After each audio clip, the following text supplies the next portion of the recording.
And it's not going to you, Kevin. Do you know why? Because you're a cunt. Okay, folks, welcome to the Kevin Holly Show. How do I stop it? Viewer discretion is advised.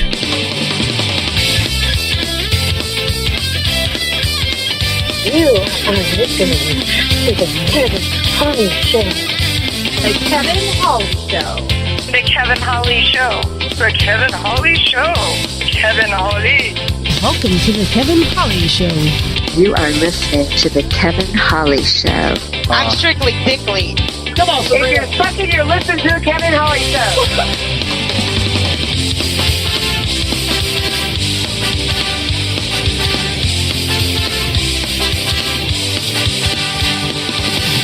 You are listening to the Kevin Holly Show. And Kevin Holly and everyone else. You're listening to the Kevin Holly Show. Why? Because your mother told you not to. Turn the freaking volume up, you monkey. You are listening to my best friend on the Kevin Holly Show. You are listening to the Kevin Holly Show. The thrill of victory. And the agony of defeat. Oh! He needs some milk.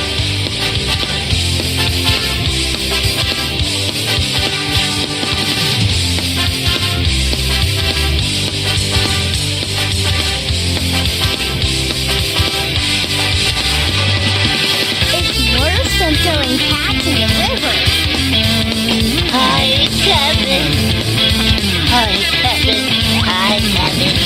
Hi, Kevin. Hi. Come on, If Sabrina. you're fucking, you're listening to the Kevin Holly Show.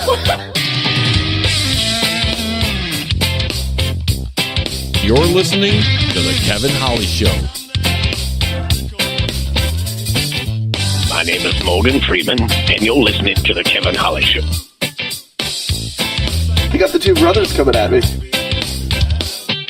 And it's not going to you, Kevin. Do you know why? Because you're a cunt. Come on, If Sabrina. you're fucking, you're listening to the Kevin Holly Show. Trying to call the Kevin Holly Show. Hello, nobody's answering. Muy bien, como va? Well, I tried to call you, Kevin, and, you didn't pick up the phone, so I guess nobody's listening. Nobody cares. That's right. Nobody cares. Anyways, call me back, Kevin. Hello. You are listening to the Kevin Holly Show.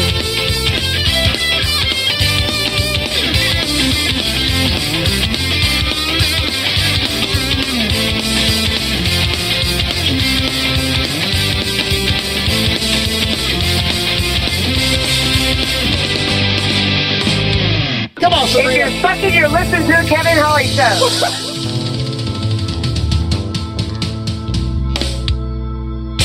This radio person is the whole problem. Are we going to allow this guy to be heard by anyone who can turn a dial? Got a pirate radio station. Nobody knows who he is. You out there? You listening? Hello, motherfucker.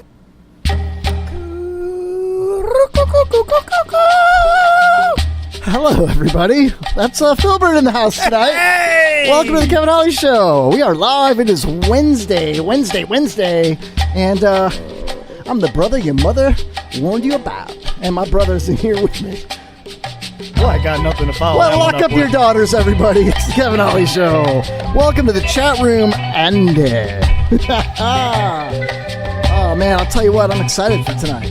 I'm excited about tonight. I have a lot to talk about. Translation. I didn't really bring crap to the... Yeah, I got nothing. I'm just kidding. You are not alone. Welcome, Lionel Nation listeners, to the Kevin Holly Show on IRN, the Internet Radio Network, IRNbroadcast.com. Also, special thank you to MarijuanaGolf.com, our official sponsor of the Kevin Holly Show. Go to MarijuanaGolf.com, type in the Kevin Holly Show in the promo box, and get $10 off of what, Phil? Any type of sweet-ass golf apparel you can think of or find there. Pretty much a beautiful, breathable polo. Or that. Yeah. Don't forget Radio Chaos. RadioChaos.net. Dude, did you turn like opera queer tonight? What happened to you? Oh, man. Speaking of opera queer, I'm just a little hobbit of a man. we've got a couple new parodies that Filbert made. No, we don't. Yeah, we do. We have a couple things. And, oh, wow. So check us out in the chat room. Everything's at kevinhollyshow.com. You can listen to us live. You can listen to old archived shows for free. You can stream it. You can also join us in the chat room. You can browse through the virtual swag pack. Oh, man, virtual swag packs in the house. Actually, I've got to start packing stuff up, man. I still owe Brian Walter. I think Andy Grimm deserves one. I owe Glick a new one. Hoss I can gets make one. Andy Grimm one right now. I think it'd be cool. Man. I got a lot of marijuanagolf.com stuff, man. Golf balls. I've got hats. I've got shirts. Naked lady tees.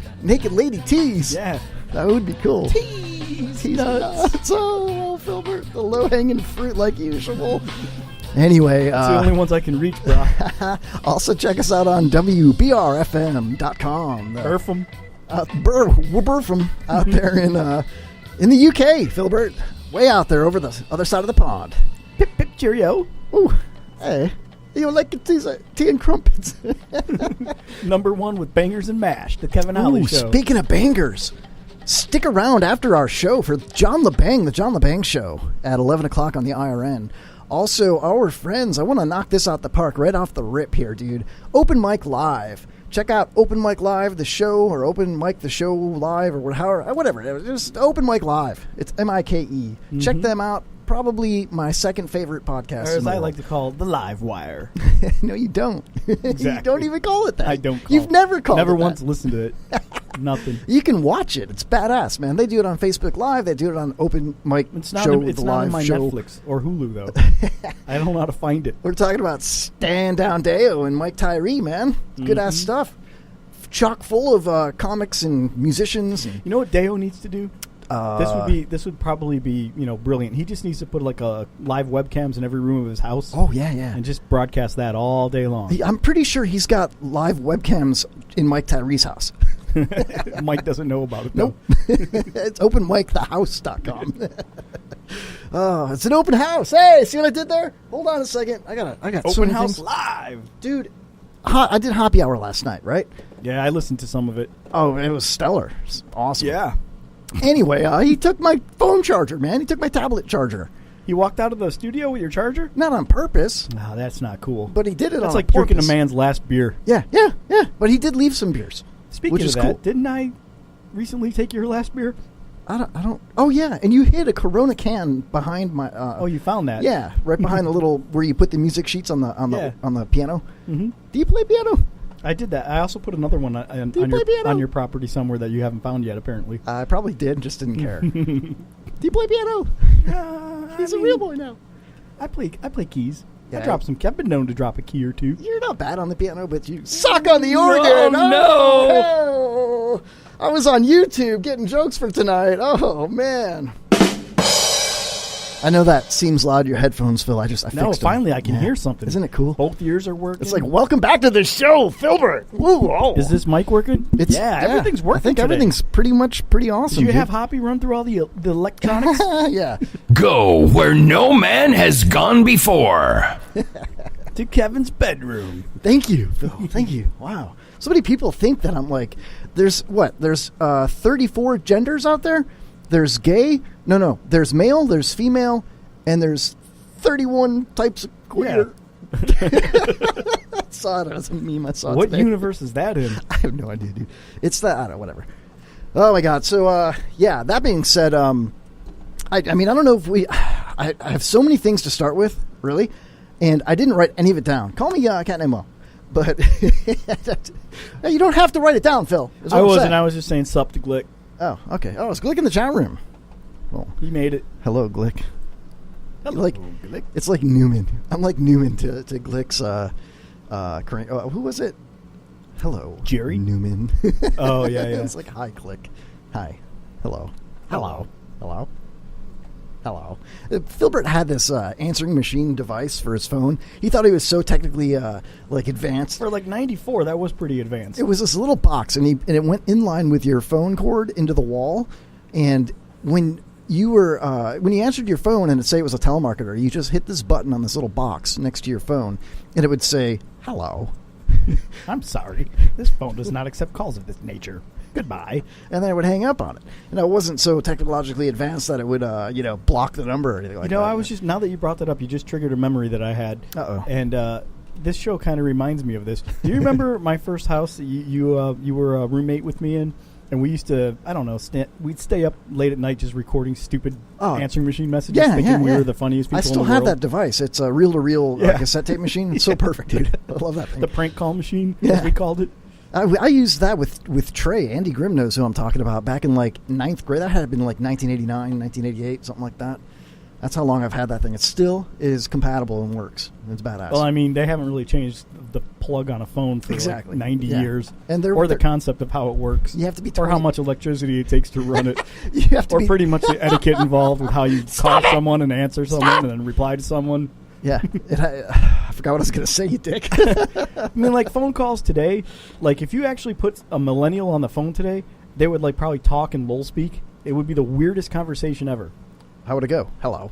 I don't even know if it would go hello. I don't know how it would go. Hello. It would suck, whatever it is. Nothing would get done. Conversations would go nowhere like this one is right now. Pretty much, yeah. I think we should play one of the things that they sent me. I want to play that. All right, check it out for your listening pleasure. Philbert came up with something awesome. A few things actually. Speaking of Glick, I don't get it. Oh, I will. Oh, I will. I gotta scroll through all this stuff, dude. It's like when I'm telling a story. We got this. Grab your pillow and your comfy pajamas. It's story time on the Kevin Holly Show. Boy, that was really quiet, dude. I'll play it again. Grab your pillow and your comfy pajamas. It's story time on the Kevin Holly Show. Now we're going to be hitting that button all night long. I thought that was cute, Phil. Thank you. Nice. Yeah. Kind of creepy, but I liked it. What else did you send me, man? There's so many things. We'll get into the other ones. Phone connected to the phone. Oh, mouth phone. Let's start over. Ready? The booger bone connected to the nose bone. The burpee bone connected to the mouth bone. The fart bone connected to the backbone. The pee bone connected to the wiener bone. Whose kid was that? That was mine. I think I had him in my basement for a little while. Oh my god, dude, that's crazy. That was an accident, dude. I didn't mean to play that. It was the next one on the playlist. It just played automatically, dude. Oh, wow. I'm trying to make sense of this last thing Glick typed. But please do. I do to know is the best I use to listen to him every day back home in Columbus. That sounds like a confession. I think I don't know is the best I use to... No. Yeah, it's got me stumped. The guy's brilliant. He needs to glick his own words. I know. You know what I mean? So he can figure out what he's saying. Glictionary. I would never buy that. I would... He should make a Glictionary. He should. Yeah. And every word's got the word glick in it. You know? You'd end up more confused, though, having read it. Not really. I mean, if every word has the word glick in it, then he could sell it as a Glictionary. He could autograph it. Yeah. You know? It would be fantastic. He could post up at a Starbucks somewhere in South Carolina, you know, and just, like, do a book signing, you know? Yeah. Yeah. I guess. It'd make a good coffee table piece anyway, right? I doubt it. It's one way to get published. Maybe.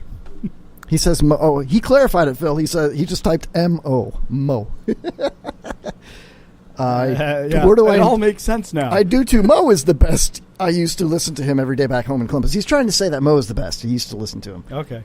I don't know what the I do too Mo. Oh, I do too. That's what he's trying to say. Yeah, but two has two O's in it in that context. And yeah, well, it was confusing as hell at the beginning. Now I've deciphered it with his simple explanation. Which is amazing because you usually can't read anything. He should write a book, man. I could probably read a book he writes. You know? It would have a bunch of pop-ups. It'd be all boner dildos. It's a dildo pop-up book. That's an awesome idea, dude. We should take all old children's stories and make a pop-up book, but a boner's somehow always involved in it. Glick, thanks for clarifying. Kevin said he loves Mo, and then Glick said I do too. Yeah, we get it, Mo. Glick. Yeah, we understand. Come on, man. We all love Mo. Everybody loves Mo. There's nothing to not love about Mo. Cat named Mo. Thanks, Kevin. All right, dude. I really do think that he should write a pop-up owner book of children's nursery rhymes. And you could totally be instrumental in that because you've obviously got experience with your own kid. Talking about the what did you say was the pee-pee bone's connected to the wiener bone. And then it went mute. Yep. And it wasn't even your kid, dude. What? Glick says we're both retarded. Well, you know. He's once again, he's right. The man is brilliant. Oh, my God, dude. Okay. So, what? Okay. I know you said you didn't want to talk about the gun debate. We don't have to. We're definitely going to play. But we're gonna. No, but we're definitely going to play a game. Probably the second hour, I'm thinking. Uh-huh. Maybe not. I just hit myself in the face with my microphone. Could be the third hour. Depends on how the show's going. If I crack we my need glasses. content. Yeah, we need content. No, but we're going to do that. And then I was thinking some kind of cool Morning Zoo type radio challenge. Now, I thought I was doing the show alone tonight. Yeah. You showed up last minute. Awesome. Thank you. And I'm thinking that we should take advantage of the situation and maybe tase you or shoot you with a pellet gun. That ain't good. The pellet gun I could handle, but tasing, I'll fucking kill you if you tase me. That's pretty much all I'm going to ever say about that again. He's already said it. Oh, wow. So, dude, okay, happy hour last night, right? Yeah. I think I should do a happy hour recap. Every time I sit in on happy hour on a Tuesday night, the following Wednesday, I should probably do my take, on how it went. It's like his own after show. But it's like a day later. Kind of, but not an after show. Here just to defend a himself. segment. Just a segment, Well, I listened for all of about 3 minutes last night to hear you guys debating the I don't know, Chris Brown. A really stupid topic, I thought anyway. He was trying to make the case that Chris Brown was like so awesome and that he was maybe the next Michael Jackson. Yeah. And that's pretty much when I stopped listening. That was the best 3 minutes after that part. It was hard for me to get all that because I had to listen between the bros to get it. But I find that's what I took away from it. Bro. He wouldn't let you get a point in edgewise either. Sure he did. No, eventually he did. He made it a point but to I do didn't that. know because I stopped listening. So no, he was good about that last night. He, in fact, before the show started, he was like, "Bro, I want to try and let you guys talk more. I'm really calm tonight, and I don't want to yell and rant a lot tonight. It's going to be a good show." He gave us a pep talk. It was awesome. I'm just saying, how do you compare anybody to Michael Jackson? There is only one Michael Jackson. You could compare. No, I got a couple of people you can compare it to him. Okay. Jared from Subway. John Wayne Gacy. Okay. Who's that other? Bill Cosby. Mr. Rogers' evil brother that was less restrained and I'm not familiar. You didn't know about Paul Rogers? Phil Millier. Phil Rogers? Paul Rogers. There's a Paul Rogers out there right now who used to subscribe to our show. They got me. Yeah, he's deleting his Facebook and his Spreaker account. I can never listen to them again. Kevin Holly Show ruined my life. But my point is, it's like comparing people to Elvis. It's like there's only one. There's never going to be another. And if you compare them to them, then you're not comparing those people on their current accolades. They're living off the coattails of someone you're comparing them to. Oh, that was pretty much my make point. That argument? Yeah. That was pretty much my argument that you didn't listen to because you tuned out. Yeah. And it was so funny because after that segment, we took the next break. Plus, Michael Jackson never beat his wife. No, she was an ugly fuck. Yeah. Okay. That's. Dude, anyway. I mean, I wouldn't have blamed him if he beat her. I'd be like, hey, dude, look. How's he going to beat her? He's going to be, hey, oh, hey. Those are my panties. Anyway, dude. So, we went to break, right? The mics are off. And I said, I'm going to go hit the head. I'll be right back. And I walked out the door, and I shut it, and then I waited 2 seconds, and I opened it really fast so I could hear them. And I was like, I know you're talking about me. And I was like, I'm just kidding. And I shut the door again really fast. And then I waited 2 more seconds and opened it up again. And I caught Ryan telling AJ, Kevin's so wrong about Chris Brown, bro. So he's got something for Chris Brown, man, which is funny. Oh, it's hilarious, dude. I just looked at him like, maybe he just envies his dance moves. Maybe that's a good radio challenge for Hoppy is to try to dance. He should have to dance to a Chris Brown song, reenact one of his videos. Everybody gets to dance except for Pops. You know what I mean? I bet you Pops would be a better dancer, and Pops is in a wheelchair. I've seen him dance in his wheelchair before. Really? Yeah, lasagna. We had the like stripper Crazy on- Legs from don't be a menace to South Central while drinking your gin and juice in the hood. Not like Crazy Legs. No, dude. You can't see the mirror to look and see if someone's going to shake him around the corner. You know what I mean? Anyway, Pops was really cool. We were all hanging out in the back room. We used to call it the green room at Jay Bird's house when we did the podcast from his house a few years ago. You know? Now it's the marijuana golf room. Yeah, it's the marijuana anything room, right? They do marijuana cooking, they do marijuana reading, marijuana Bible study. Anyway, no, it's not like that at all. But one day after the show, when we interviewed this stripper girl named Lasagna, it was like episode 17 or something ridiculous. And hold on, where's that story time? I told you we were gonna. I knew we would, that man. to the soundboard, bro, because it's gonna get used. Oh man, I gotta find it, man. I wish I had it as a. There we go. Wait for it. Grab your pillow and your Lady. pajamas. Get the It's volume story right. Time on the Kevin Holly Show. Anyway, dude. So. Whoa, what was that? I don't know. Are we off? Oh, we're good. We're good. Whoa. Oh, hey, it's back. Hey, we're back. So you were about to tell a story. Yeah, I forgot what the hell I was talking about. Next topic. No, that's bullshit, man. What was I talking about? I don't know. I don't know either, dude. About how Hoppy was dancing to Oh, videos with Pops in the how wheelchair Pops- in the green room at Jay's house. Yeah, thank you, I'm but back. Hoppy wasn't there. But Lasagna was. She's like the stripper girl. That's how she talked. Lasagna, right? That's her name, right? Her stage name, whatever. Anyway, so we're in the back room hanging out, and they were playing music. It was actually the breaks in our show. And it was like... you can't dance to those. No, back then it was like just music that I picked because I hadn't really interviewed any bands or anything like that. We were still fresh and new. So it was probably like Rancid or something. And she's like old time dancing with his hands in front of the wheelchair. Yeah. And then like kind of spinning him around slowly and then pushing it back and forth. And he was having a blast. He had his finger up in the air and he's just kind of like shaking Did back he and like forth lean her dancing. across the wheelchair and like kiss her at the end? Actually, she was. It didn't quite get there. His last dance on foot was with Lori B. By the way, Really? yes, and it was amazing. Until next week when him and I share a slow tango. And he could still walk and stand, just not. I know. far. That's why I'm saying until next week. Anyway, though, I want to describe how they danced together. Pops is coming out the chair. he like kind of went like this with his hand, like come here, Yeah. and she kind of leaned in, while she's still kind of moving the chair back and forth, and she's like leaned into his, and their cheeks kind of went back and touched a couple times, as she's moving him back and forth, Yeah. and then he's like, stop. I'm getting excited. Yeah, and At what point did they fornicate? She leaned in, and he goes, "Hey," the pop stocks. Yeah. He goes, "Hey, I'm getting kind of tired. Can we slow it down a little bit?" And she was like, "Aw," and she hugged him and gave him a kiss on his cheek, and he was cool, and everything was fine. And I bet you he cherished that moment. It was beautiful. It really was. But you can't And shake that him around like that for concludes story so long. time on the Kevin Holly You never Show. got an outro for that. You should have made one of those. Because dude. there's never an end. Oh no, It takes a long time to end, man. This is true, man. This is true. Oh, dude. So my plans for the show tonight was for me to babble about crap for the first hour and then take an early break. And we're pretty much on the same track, man. It's not so much different than you what I said thought. you didn't want to start the gun conversation, but you you were going to. Where were you going with that? Well, it also leads me... I should probably finish my Hoppy segment. Last night, Hoppy's sitting in my chair, right? This chair right here. Yes.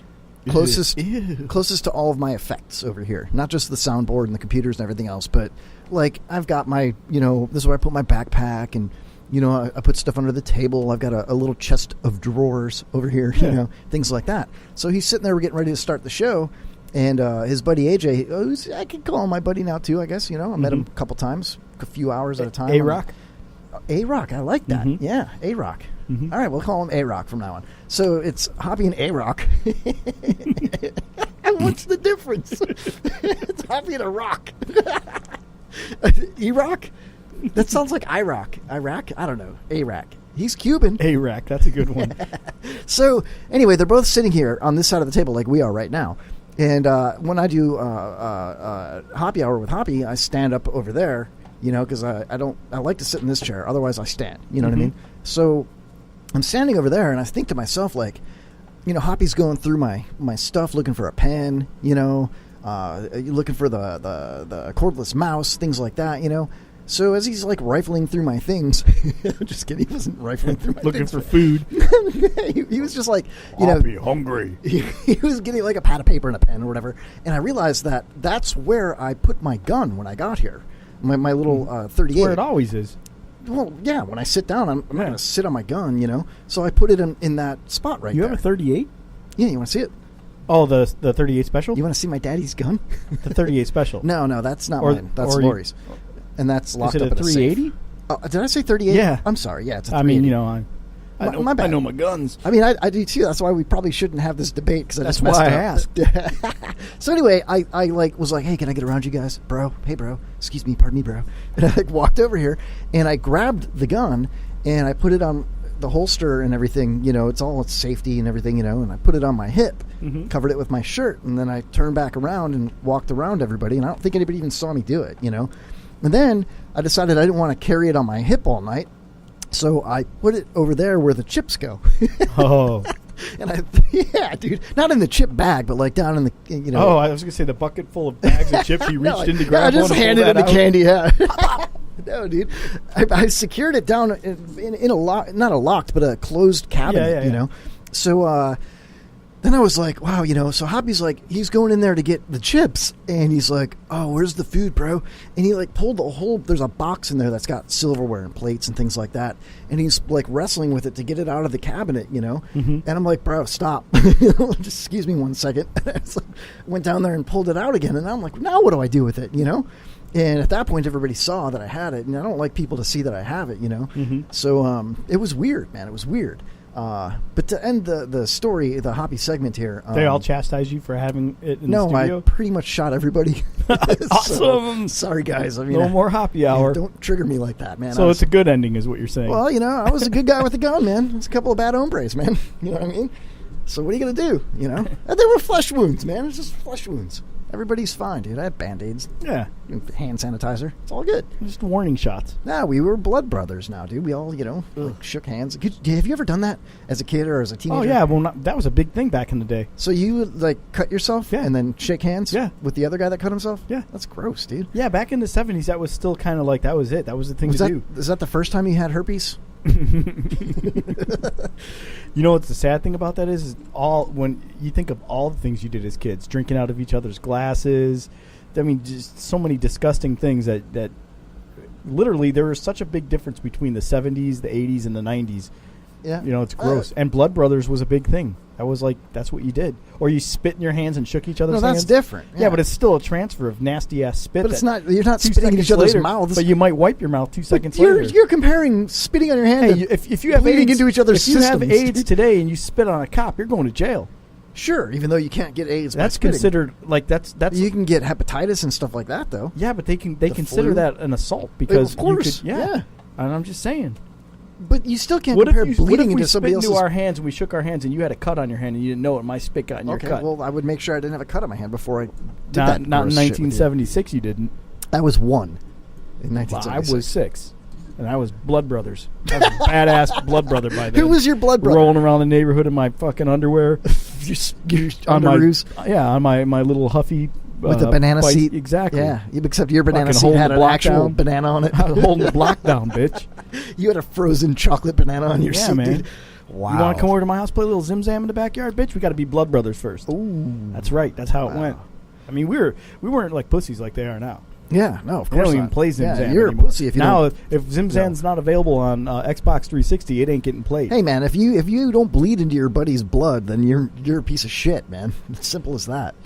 How dare you not bleed into your... we're brothers for real, and I've never been blood brothers with you, nor do I want to. That's because we're already brothers. Well, but still, you don't want this right here. That's like the next best thing to being real brothers. That's not cleared up yet. Another couple of days. Yeah, I'm not trying to kiss you or anything like that. No, but I touched it a lot, and it's bleeding. Your spit has to go past that on its way out of your mouth, too. That's disgusting. Well, you could felch it if you want instead. You know what else is disgusting? Felching? Think about all the women that you've ever been with in any type of manner. And then all the people that they've been with before you. Some of which may have been your friends. I'm laughing at Glick. He says, rubbing your wieners together does not make you blood brothers. And somebody said, is that you? She's a dancer at Fishticles. Oh, my God. Blood brothers spit spit shucking, eating the circle jerk cookie, the good old days. Yeah, Andy knows. That was about 1986, 87, 89, 88, yeah, man. 88, that sounds funny. Straight out of Shompton. Yeah, man. I mean, he referenced Ookie Cookie, dude. That's pretty badass. I asked the boys last night if they knew what Ookie Cookie was. What boys are you talking about? I'm talking about Ryan and A-Rock. Oh, my God. All right, dude. So, once again, welcome, Lionel Nation listeners. Welcome, Andy said he was there. He was there with the cookie sheet back then. Oh, with the cookie sheet. He's like, don't eat it. I want to cook it first. Fill it up. It's jelly Reheat filled. the oven. Oh, man. Nitwit, Nitwit.tv in the house. Look at that. One of my favorite guys ever. TKHS, The Kevin Holly Show. It's like an old lady driving a Cadillac. All brakes. Oh, man. Welcome. Yeah, check out. Yeah, I didn't get to all my friends I wanted to talk about in the first segment of the show when I was saying thanks to IRN and Wibbifer. And you never made it to Nitwit. I only got to Open Mic Live, and then we changed subjects. But yeah, check out Nitwit.tv. Also, check out Spicoli TV. That's probably my favorite podcast ever. I'm just saying, you know, I'm not trying to S anybody's D or anything like that. I mean, it would be a lot easier to, you know, S Mike Tyree's D just because, you know, we're the same height and everything. But it's always there for the taking. Yeah, you know what I mean? From what I hear. He doesn't even wear sleeves, man. You know, it's like, okay, what's up with that? I don't either when I'm working. I didn't wear sleeves today. Mike Tyree, if you're out there listening, Open Mic Live. Yeah, I wore a Bucks shirt today. It's a Tampa Bay Buccaneers. I only have... It's the Buccaneers. I have 3 Buck jerseys. I have a Cadillac Williams jersey. Do they all have sleeves? Because mine didn't. Yeah, mine do. Okay. I have a Lynch one, and then I have one you gave me a Sap jersey like 2 years ago. Yeah, I remember that. And those are my only ones. All my jerseys are super old, dude. I've got a Favre jersey. I've got a Urlacher Bears jersey. I wore your Favre jersey to the game Pop's last house, year. right? Yeah, and that's our profile picture on the Kevin Holly Show fun page, which I should probably let y'all know. BJs are the best. Nice, Nitwit. Show with no name. Is there any other Welcome kind to the of chat BJ? room. How about that? There's all kinds of BJs. BJ. That's Filbert's real name. There's BJ and the Bear. BJ. BJ and the Bear. There's a back of the parking lot dump tower BJs. You ever had one of those? No. Well, not yeah, yet. Anyway, yeah. I'm hoping Next time break Jaybirds time. here. Yeah, I'm hoping. Why do you think breaks are so long here at the Kevin Holly Show? It takes a few minutes to get your pants down and stuff. To take the sleeves off. Yeah. How come they haven't created like Velcro tearaway sleeves yet? You know? They actually do. They're called warm-ups. No, they have I mean breakaways, breakaway pants. I mean for fat guys. Fat guys usually like to wear no I'm sleeves. sure there are, dude. Think so? We should have Glick It. Our search engine, Chris Glick. Oh, did I not mention the Glick Show on Periscope? He's been waiting all I should have went all the way through, dude, to the end, you know? Yeah, no, that's funny, man. Abandoned 9-foot U-Haul trailer BJs. That's funny, man. That's actually kind of weird because during the break, I do play a clip from John Jacobs, the comic, and it's the U-Haul at the strip club song. Somebody parked a U-Haul in a strip club, and what's that all about, you know? Mm-hmm. U-Haul at strip club. Glick has U-Haul at strip club. Glick has 3 closetfuls of Cleveland Browns QB jerseys, and what I'm curious about is who has 3 closets. Well, he's got to come out of all 3 of them. Exactly. He's a big dude. How do you manage to come out of all those at one time? Well, he's a big guy. He can't come out of just one closet. He's got to come out of 3 of them. And those jerseys are used to wrap up all the dildos he's got in that box in his garage to keep him safe and warm. Coincidentally, he's only got 1 Cleveland steamer. That's ridiculous, dude. That's ridiculous. Where are you going? Are you going to the... Filbert just got up and left. Be right back. Hold on a second. What? No. That's ridiculous. Just checking on the door. Making sure the door's locked. Come back to the show. Sit down. Obey. Sit in your chair, Filbert. All right. Let's get this show started. What? There's... God bless it. Exactly. Perfect. Power outage. No, that the megaphone hit my earphone cord and took my head down with it. And Filbert got all excited. Whoa, dude, where's my brewski, bro? To get you back on track. Oh, jeez. You were going to talk about gun crap. That said, let me get back to the happy hour. You got back to the happy hour. We got over it. You finished that 42-minute story. Now what? What do you mean now what? We got the show with no name in the chat room, dude. Yeah, who is the show with no name? He's got Peter Fonda on as his image. What's wrong with Peter Fonda, man? I mean, it's like Easy Rider. I guess that's saying he's like laid back, chill, all that kind of stuff. No, that's exactly not that. Not afraid to drop acid in a cemetery Maybe in New Orleans. Yeah, but not laid back, chilled out. Yeah, that's like sounds too Chris Brown trying to figure me, it all dude. out. It sounds too Chris Brown to me, man. Now, if it was a picture of Peter Fonda with a paper bag over his head with two eyes cut out, that would be a great no-name show picture. Yeah, no, like the Show comic with no name, whatever. Comic with no name, Horse with no name, whore with no name, Mm-hmm. street with no name. What else has no name? Streets have no name. That's a good one, Kevin. There's you too. The Edge. It's just Edge. Oh, I'm sorry, Edge. Quit trying to be so edgy, Phil. Thank you. If I had a charging cable, I'd have the sound effects right now, but Hoppy stole it. Welcome back, Phil. It'll knock your socks off. Oh my God! Let's move the show along. Yeah, save the best show for last. Haha, is what Glick says because I took so long to tell everybody about the Glick show. Dude, I was watching the Glick show last Saturday. I just kind of popped in because I woke up in the middle of the night. You know, I tried to go to sleep early and just blow them off. You know, because I was tired because I work and I have children. And you're old. He works harder than me, but yeah, he's way younger. You could tell by his beautiful haircut. But anyway, I tuned back in at like, I don't know, midnight, and I hung around for a little while, and it was funny. Then I fell midnight. back. How long does that show run? It starts at like 10. Jesus. So then I fell asleep, like legit, right? I woke up at like 3:47 or something like that, and I looked at my phone to try and find something to read to fall back asleep, you know? And there was a text from me asking you if you wanted to walk. No. But there was, we should get into that too, but there was a notification from Twitter that said, Chris Glick is alive. You know, whatever. And I'm like, are you kidding me? And I go back and he's got like 1,000 viewers. Some event just happened and he signed in. No, I'm safe. he never stopped. It was like, he did like 5 straight hours, dude. That was ridiculous. I think it's like... Did we ever talk about how we got pulled over in our neighborhood? No, we should do that right now. But first, I wonder if Glick was to have a baby, if he'd be in labor for like 5 straight hours. Little Glick? Little Glick. Glick Jr.? He's got like 9 little Son Glicks. of Glick? Son of Glick. The Glick with no name. All right, so, okay, yeah. So we go for walks, right? Anybody that knows us even a little bit knows that Philbert and I live on the same street. We go for walks. And, we basically, I would like to call them patrols. They're like dawn patrols, but not at dawn. Exactly. They're around 11 o'clock at night. Well, usually like 9:30. We hold the block down. We usually pick it about 9:30. Yep. Like 9 o'clock, Pasco County Sheriff's Office recommends that you go outside and make sure your doors are locked. Yeah. Lock your car doors, you know. And we make post sure it. everyone's doors Exactly. are locked. No, but we go for a healthy walk. We like to stay in shape. We're both hovering around our ideal weights now. And speak for yourself. You're close. You're like within like 10 pounds, 20, 30. The radio puts a lot of... radio puts weight, makes you look heavier. So we're walking the other night, right? Walking around our neighborhood. We're wrapping it up. We're almost home. Yeah, and it was a late walk, remember? Yeah. It was, I think, Sunday night. Yep. And which normally we don't do a late Sunday night walk, you know. But we decided to go do it, and we went around the block a few times. We were the coming long up. way, you know. We were coming up on the main road. On the main road, and we were about to turn onto our own street. Yeah. And as we were doing so, a lone vehicle approached and passed us. Yep. And it happened to be one of Pasco County's finest, it was, Newport Richey finest, if you will. Well, no, it was Pasco County's finest. But, well, we were in Newport Richey, I guess. Yeah, technically. But and Kevin made the comment. We're going to get pulled over. Saturday night because I was watching Live PD live. That's true. Before I walked over, right?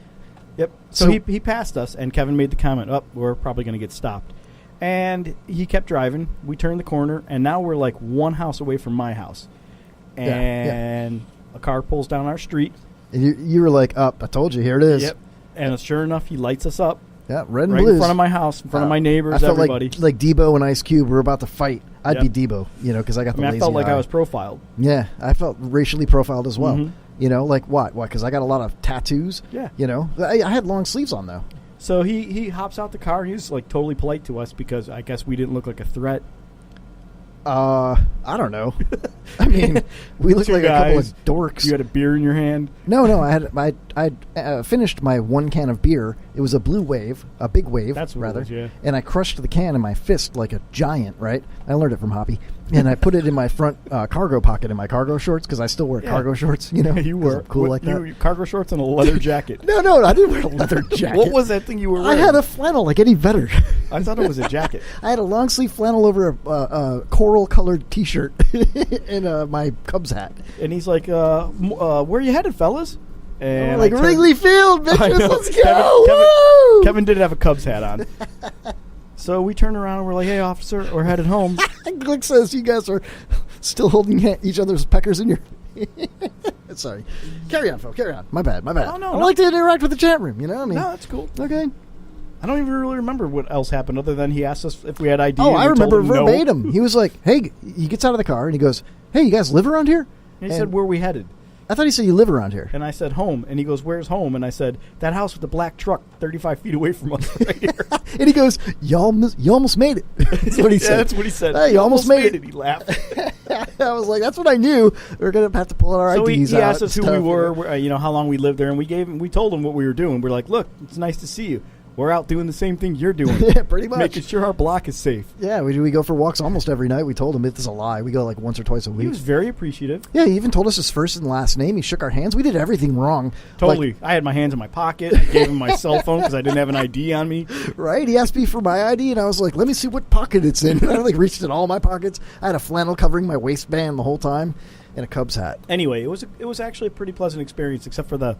I was, wish he didn't light us up. I wish he would have just been cool about it. Oh, you could turn different lights on and still have them like barely flashing. You know the dim ones that they have? I mean, the whole neighborhood was lit up. Yeah, all the houses. So everybody was like Everyone waking who up looked to out it. their window saw me and you. Yeah, you and Eddie Vedder sitting in the front. It was the Paul Blart, the mall cop, and Eddie Vedder exactly in front of your house. And some cop, he was smaller than us, that cop. He was a little guy. He seemed a little intimidated, actually. I thought he was cool, though, because he took that intimidation as not fear, and he just was like, okay, if I just relax for a second here and assess the situation, these guys are not a threat. They're cool. I will say he did handle it right. And he even said, and I even said to him, I understand why you're doing this kind of stuff. I mean, my car's been broken into. People are running around checking door handles on cars and all that. We appreciate you coming around, checking our hood out. Yeah, we figured that's why you were going to get us. We even talked about it. And I told him, I said, we even talked about you were going to pull us over. And I said, it's funny because as soon as my brother said, here he comes and he's going to pull us over, I said, oh, great, we're going to be on live TV tonight, on live PD. Yeah. And then I made the comment to him, like, I was actually watching live PD before we left. What we should have done. We licked his boots. We should have licked his boots. We should have said, so everything's cool, right? Can you do us a favor? We run a weekly podcast. Can we get video of you busting my brother, putting him in the car, cuff him, hit him with a billy club? Yeah. It's for the show, right? Yeah. Then I'll ride in the passenger seat like a ride along with my cell phone camera going. Right, that'd be you doing it, and then like you just brake check him and stuff. No, he goes, we got to make a stop. He pulls over by the woods and drags me out, beats me and leaves me there. He walks over to your truck and he breaks a taillight and writes you a ticket. What? Nothing. That's funny. Why are you barely smiling, dude? Because I'm telling Haas what's up. You're a gentleman and a scholar. Haas is in the house. Haas called me a douchebag last night on Haas. Yeah, on Hoppy Hour. Well, what's up, Haas, man? In his defense, he was probably justified in doing so. I don't know if he's really has much of a defense, Phil. He's all offense. He's offensive, and I'm offended. No can defend. What up, Haas? Everybody's saying hi to Haas. Look at that. What up, Nitwit? Oh, man, this is a bunch of friends. It warms my warm heart. Yeah, dude, it's a fuzzy feeling I'm getting right now. Like a warm, fuzzy feeling. And we've already made it past my early scheduled break. We're not even breaking, dude.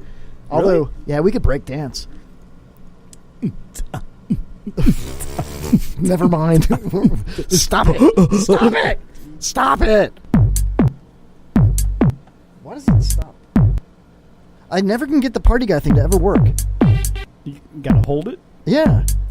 Hold it, Kevin. I'm trying. You know what? I'm deleting it, dude. Hold it. Oh. All right. Anyway, Haas is saying hi to you, H. I know. Yeah. He's returning it. I tell you what, man. It's showing like, the love tonight. I feel like something's different tonight. I feel something's different. I don't know what it is.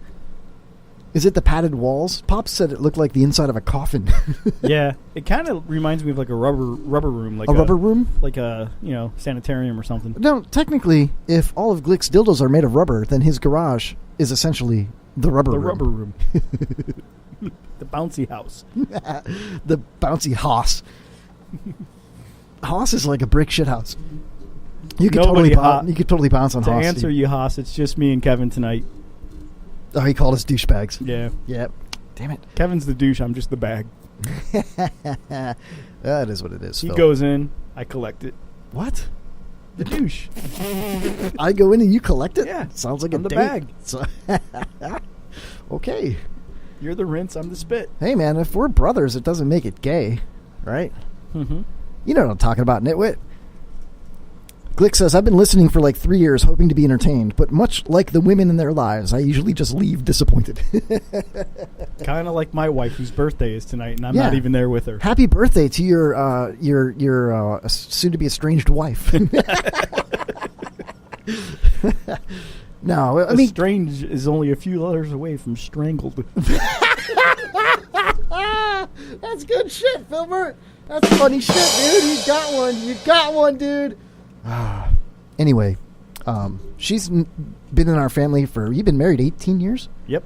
Wow. Unsatisfied, Glick? Let me just tell you that maybe that's the secret to success in a marriage. You aim low because then it's all uphill from there. Yeah, I'm all about low expectations. That's why I watch the Glick Show. I'm always going to be entertained. We based this whole show off low expectations. Remember that SNL skit, Lowered Expectations? I shouldn't have stopped. We should have done it together. Let's do it again. It was called... Wait, hold on. Let's get this right. Wait, let's harmonize right. Lowered expectations. You're so queer, dude. You brought the queer out of me. That was so good. Oh, I'm glad. That was like an exorcism, dude. Thank you for getting that out. Only a true faggot could get that out of me, dude. I wish we had a harmonica to get the pitch right, though. I think we do, actually. We have this. All right, whatever. Put it down, Phil. By the way, Glick, all reality, my middle name is Jerome. I pronounce it Jerome, though. Jerome. You can call me Romy or Romeo. I like to call him Jerome. Filbert, this is the devil, and I want to let you know that your parody songs are terrible. Thank you. I also Thank you, devil. know that I'm glad that you still accept your homosexuality and you're able to exorcism with your little brother. Thanks, devil. You're the man. That's cool. I totally worship you. Thank you, Phil. I totally like that you worship me. You know, if you play your show backwards, it's a Duran Duran song. Exactly. It's the reflex. That's so stupid, dude. Oh, my God.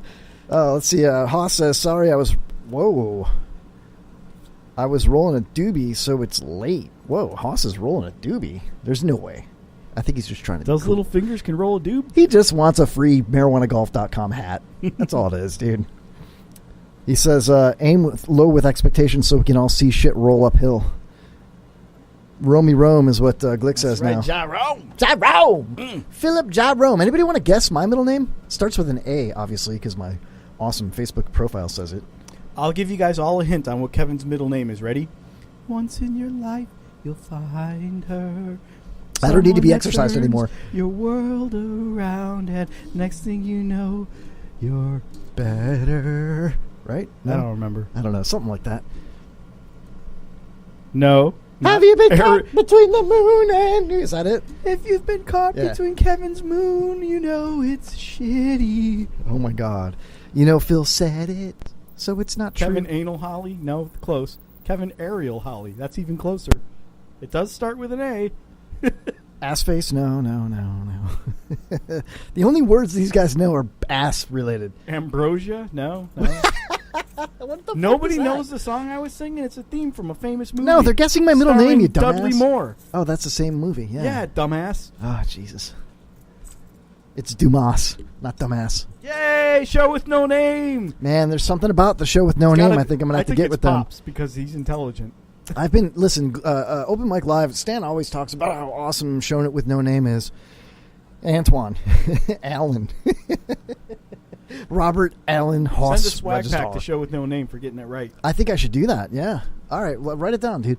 Yeah, Virtual hold on, let me swag get this pack. right. How do you spell okay. show with no name? Show with, there's no name in it. with no show, yeah. Is this, show. Is this Show Is enough! this a physical or virtual swag pack? Physical. All right, yeah. a pwag pack. A pwag pack, yes. Awesome, I like that. Pwag pack. Pwag. You could be Joe Pwags. That could be your radio name, Joe Pwags. Pwags? Yeah, but you don't have a deep enough voice to be Joe Pwags. Hi, I'm Joe Pwags. Joe Pwags. Welcome back to my show with no name. With Joe name. The show with Joe's Joe name. name? Yeah, I like that. I like where we're going with this, man. It's like we're brainstorming up in here, you know? Yeah. All we need is some Content. subtle tones Content. of Chris All we Brown need is some content. in the background. Anybody got any content? Why are you talking to your microphone, Phil? I think it broke again, dude. No, it's good. It's hot. It's hot. All right. Why don't we break a little early, and we'll offset the breaks tonight, and this way we'll have a longer third hour. Holy shit, staggered breaks? Yeah, we'll stagger the breaks a little bit tonight, like a regular terrestrial radio show would do. Everybody rips on the fact that we have breaks. We have 2 breaks on our show. They're usually between 10 and 20 minutes long, and we do a 3-hour-long show. We like to think of it as your opportunity to like relieve yourself. Yeah, check grab a your beer. mail, beat Yeah, your kids, log on to bang Twitter. your wife. Hit us up on Twitter at Kevin Holly Show 4. That's number 4. Send us a picture of your naked wife. All those things, and then we'll talk about it on the air. You know. Also, if you want to call the show after this break, 727-237-6010. Write it down. 727-237-6010. And we'll come back after this quick break. During this break, yes, there's new promos. Oh my lord, new promos? And there's new parodies. New parodies? Yeah. And nude parodies. Nude. Yeah, listen to it, nude. All right, we'll be right Naked. back with more of the Kevin Holly Show after this quick break. You are listening to the Kevin Holly Show. The Kevin Holly Show. The Kevin Holly Show. U-Haul at the strip club. There's a U-Haul at the strip club. Someone's moving in or out, but first they want to see some titties. U-Haul at the strip club. There's a U-Haul at the strip club. Someone's moving in or out, but first they want to see that butthole. Yo, I gotta move my stuff. I gotta choose a moving service, so me seeing some bucks. So for the price about to hire 2 men in a truck, I got a U-Haul stiff tip $10. U-Haul at the strip club. There's a U-Haul at the strip club. Someone's moving in or out, but first they want to see some titties. Hey, what's up? It's Ryan Hoppy from the 2-time award-winning Hoppy Hour podcast, and you are listening to The Kevin Holly Show. How's Pops doing?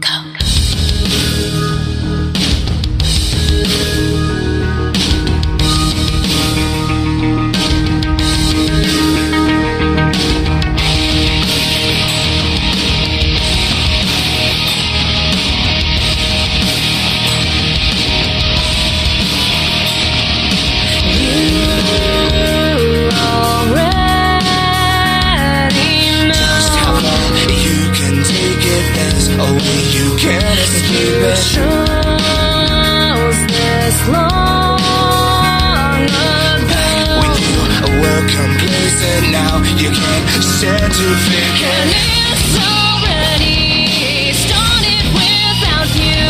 So find your desperation, 'cause it's time to go.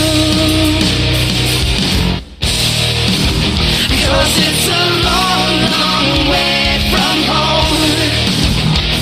There's no reason to belong.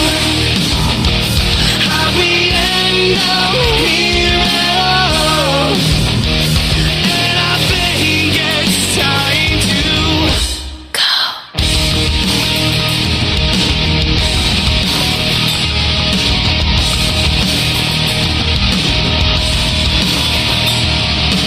You have lost control. The plans you've been making fell apart while you were waiting.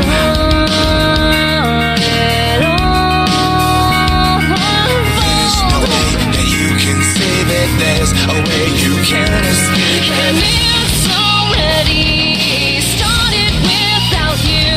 So find your devastation, 'cause it's time to go.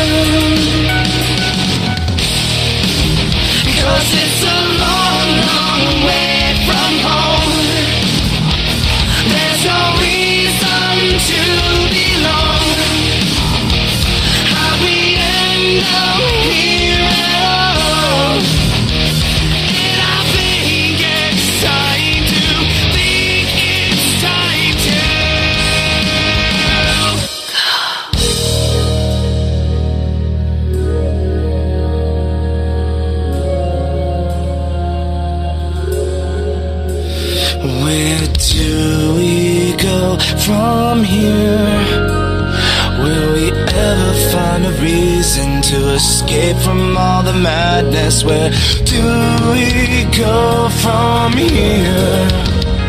Does it even really matter? Will we even make a difference? Where do we go? Where do we go from here? Where do we go? 'Cause it's a long, long way from home. There's no reason to belong. How we end up here alone.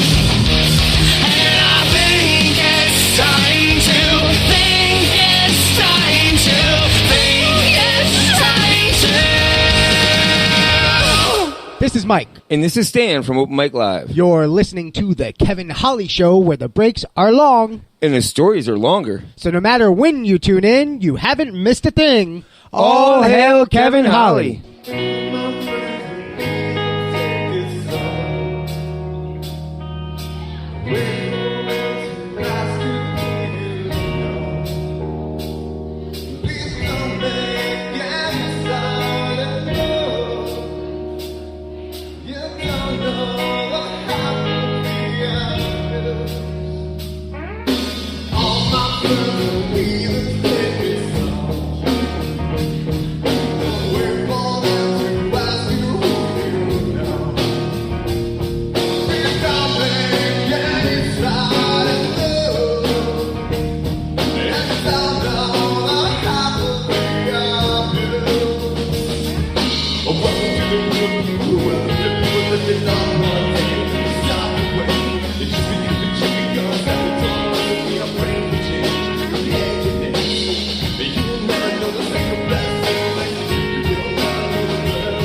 the show. Kevin's on the airwaves, and he's ready to go. He's got jokes, he's got news, he's got games, win or lose. He's got stories, he's got tricks. Grab your pillow if your name is Click. It's a long way to the end of the Kevin Holly Show. It's a long way to the end of the Kevin Holly Show. If you think it's hard to listen at home, try sitting at the guest microphone. It's a long way to the end of the Kevin Holly Show.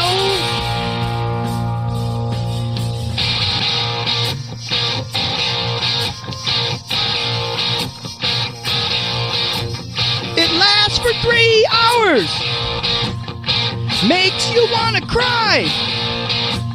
He better end the show soon, before Pops dies.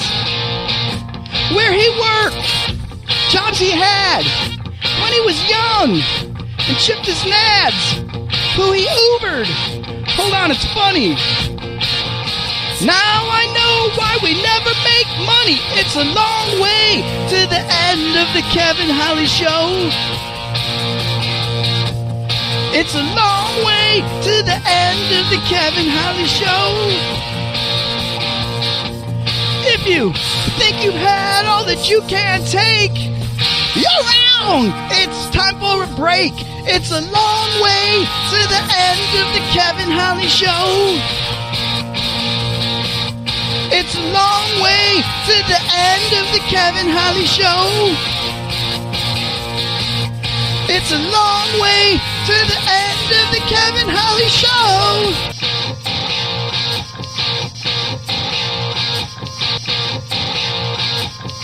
Blah, blah, blah, blah, blah. Blah, blah, blah, blah. Blah, blah, blah, blah. Blah. Blah, blah, blah, blah. Blah, blah, blah, blah. Blah, blah, blah, blah. It's lame. It's lame. It's lame. It's lame. Blah,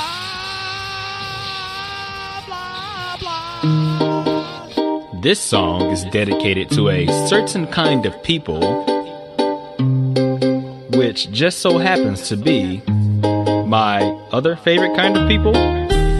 You know, the ones that like to, hurt themselves, bro. Skateboard ollie, bro. Kick flip, split your lip, bro. Kick me in the nuts, bro. You get what I'm saying, right? White people, I get bullied in school. I can't wait till I'm a cop so I can bully you. White people. Hey.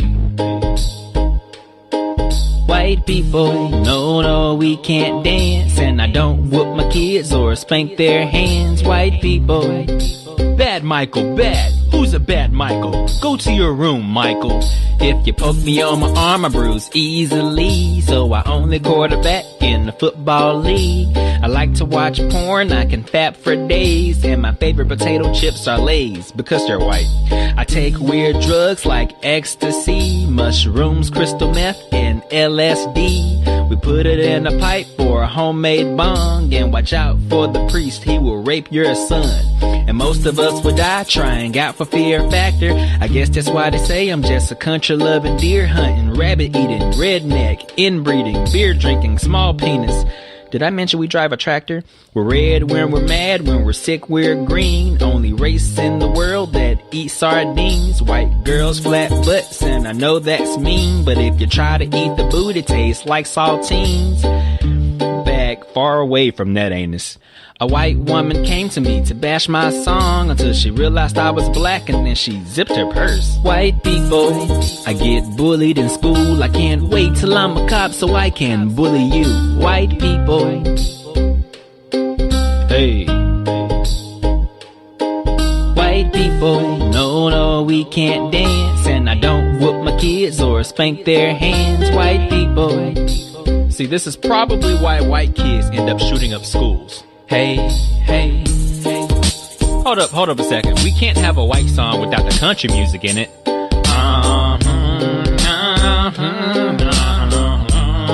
Yeehaw! So we all like country music. No. Never understand what we're saying.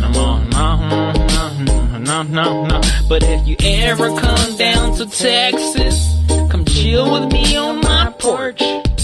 'Cause we all got shotguns and we all commute by horse. I said we have farms, we like to mosh, we like Family Guy, we like Tosh. I guess my point here is, if you're white, we automatically like you. So white people, I get bullied in school. I can't wait till I'm a cop so I can bully you. White people. Hey. White people can't jump that high, so if you're trying to lose the cops, find a fence nearby. White people. Unless the cop is like, Larry Bird or something, then don't try. White people, since 76, being jerks making other races look like shit. White people. Seriously, like all of us are racist. White people, I know you can't stand me, but we all.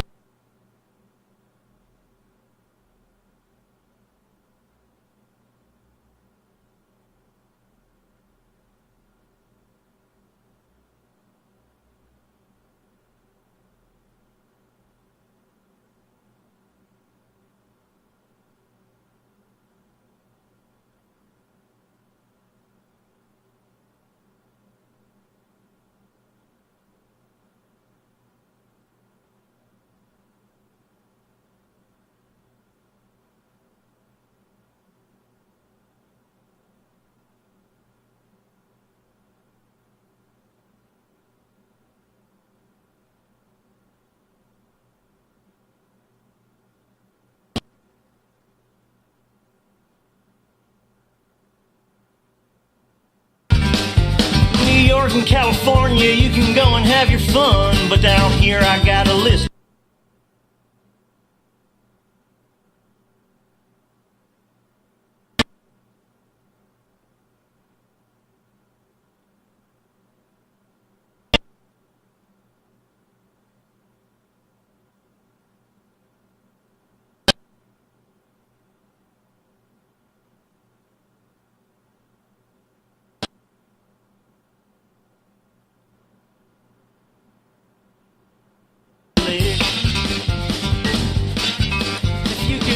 Then the bitch fell off, that's a sticker on.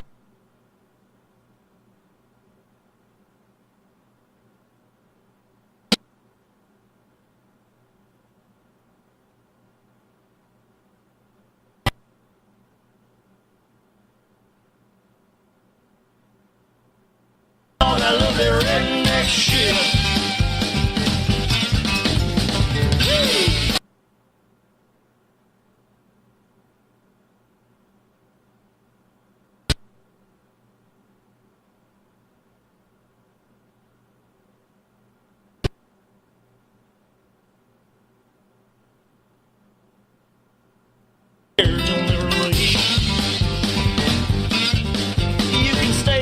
House, she'll cook you up some country ham, and after dinner you can nibble on her beef.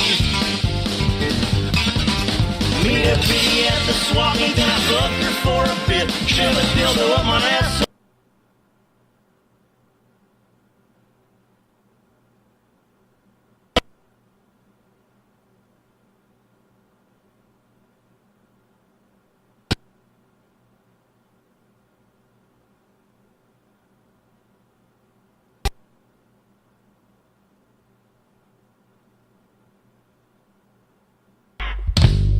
This radio person is the whole problem.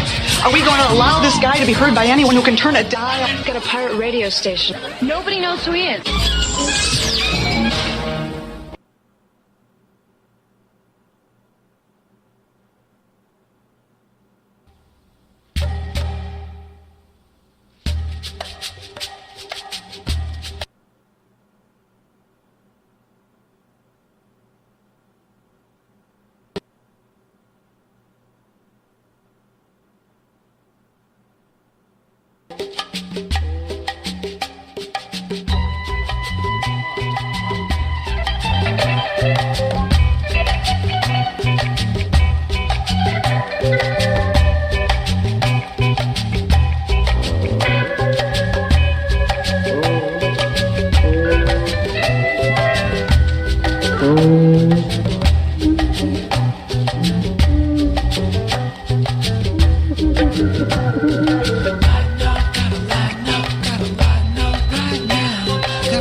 Wow, welcome back, everybody. Whew. Yeah, it was lagging a little bit. I think we're better now, though. So everything sounds a little bit better. Anyway, yeah, that was a long-ass break. What else is new? Filbert's still in the bathroom. I don't know what's wrong with him. I was signing autographs out in the back parking lot of the dump tower. Welcome back to the Kevin Holly Show, everybody. I missed you during the break. I really did. But I'm back. I'm here. I'm alive. And there was a tweaker out in the back parking lot. Big surprise again, right? But he was like shining a flashlight, looking for cigarette butts in the back parking lot. And I don't know what happened, but for some reason, he started checking on like door handles and stuff on the neighboring building. It was like a one-story building that's attached to our back parking lot. And I'm like, dude, he's checking doorknobs, man. So I don't know. Oh, hey, look, Filbert's back. I had to take care of the groupies out there. Yeah, there was a groupie, huh? Cool. I think it was a tweaker, but whatever. You call it what you want, man. I'm not going to argue with you. Groupies Welcome back, Phil. checking door handles out there. Yeah, it was weird, man. It's like, I mean, should we call something like that in? I don't even know. You know what I mean? Like, probably not. I don't want to be like a tattletale. Yes, please. Filbert's in the fridge, the mini fridge. In the dump tower, we got a mini fridge, man. We got a couple of soft drinks. Bro, how did you not get that innuendo? The unspoken word I just threw your way. It's like yeah, it was lagging. I know, Nitwit. Thank you. Is it better now? Let me know if it's better now, please, folks. Thank you. Thank you for putting up with that during the break. Luckily, it happened during the break. Hopefully, we're good now. You can't win every time. God forbid we interrupt our content. I know. It's like, dude, you can't win with internet radio every single time. You know what I mean? You just can't. I don't care who you are. You can't hit it out of the park on every pitch. Yeah, like Bubba the Love Sponge had a bad internet connection, and I remember like Shriner and what was that show called with one of my favorite radio personalities of all time, Dan Maduri? Same station, 8:20 a.m. It's the internet. I mean, yeah. What are you gonna do? It's gonna break. I mean, if the internet's gonna break, it's gonna break. You know. No, I was thinking of Chris Fisher and Shriner, and I remember that Bubba had like an internet issue because they're remote, in their own studio, and it didn't work, so they had to like on the fly do something else, and there was a bit of a hoopla kind of thing. I don't know, but it happens to the. I mean, look, I'm not going to say it happens to the best of us because I don't think Bubba's the best of us, but you got to give him some respect. But at the same time, it's like, the guy's got probably one of the most high-tech studios of all time. Oh, yeah. They've been around so long. They know what they're doing. Yeah. Even Glazed Rooster, I believe, toured their studio at some point in his life and told me all about it, and how badass it is. They owe it all to Brent Hatley. Oh, man. Remember Hatley? And Spice Boy. Dude, Spice Boy. I'm friends with him on Facebook. Spice Boy's cool, man. He's very quiet, Yeah, I don't hear much from him. I really don't. No. I mean, neither does Dan Maduri. He'll release the Kevin Holly sex tape sooner probably, or later. Yeah. It'll just be me jerking off. Chihuahua. Dude, my other Chihuahua's in heat right now. Her vulva is very large and engorged and bleeding and moist. It's gross, man. How does one know that their Chihuahua's vagina is moist? Because she leaves spots in her little Chihuahua bed. She's spotting, dude. For like a week now. They say that a Chihuahua can be in heat for up to 2 weeks. I'm thinking about doing some kind of. I'm thinking about doing some kind of like Frankenstein thing. Like if I put that Chihuahua, she's only 8 months old, right? It's her first heat. She's not old enough. She's really smart though. She's been peeing on the pee pads, going outside and stuff. Smarter than the other 2 dogs, you know. Mm-hmm. But she's not mature enough to have made babies. her with one of the neighborhood dogs. Well, my other dog's not fixed yet. He's got an appointment on Tuesday. Yeah, but some other kind of weird ass breed would be funnier. I don't know, man. I mean, we could breed purebred Chihuahuas if we let him just go to town on her, you know? And then give him away as swag packs. Oh, yeah. Just mail a Chihuahua to Chris Glick. Haas is in his rig. He's driving with a Chihuahua in his lap, you know? What do you think Haas would name his little pet trucker Chihuahua? Probably Trucker Dog. Something like that. Yeah. I don't know. Dick Peterbilt. Mac. That's my dog, Dick Peterbilt. I love that dog. Why the fuck you looking at your dog's vajayjay, you nasty fucker, says Haas. Why aren't you? Oh, Nitwit has a great What was that comment. noise? I don't know. That was you. No, that was like... something fell in the fridge. Yeah. Yeah. It's it iced over a little bit, so it's hard to fit the beer bottles in there. So Nitwit's got a great comment in the chat room. When we're talking about the lag time, he says, "Ignore it. Do what Broward County does. Ignore it." Whoa, that was rough, right there. That's a low blow right there, but accurate. You know, I didn't know how to gauge him from the safety of your car outside. Bro, Philbert's ducking and covering and still talking to his microphone. Dude, like, when I first watched Nitwit TV, right, the first time, I was, like, following along, and I'll admit... Is it story time again? Yeah. Where's my shit, dude? I'm not even going to play it again, dude. I mean, I very well could, but... Anyway, I'm watching Nitwit TV for, like, the first time, like, a whole show, you know what I mean? And I'm like in the chat room. I got my own little handle and everything else, and I'm watching. I'm playing along with the games, and I'm having a blast. It's a great show, right? And they have really good video quality in the show. You can watch it. You know what I mean? It's a lot of fun. You can also catch it on the IRN Internet Radio Network, IRNBroadcast.com. And shout out to Mike Peter.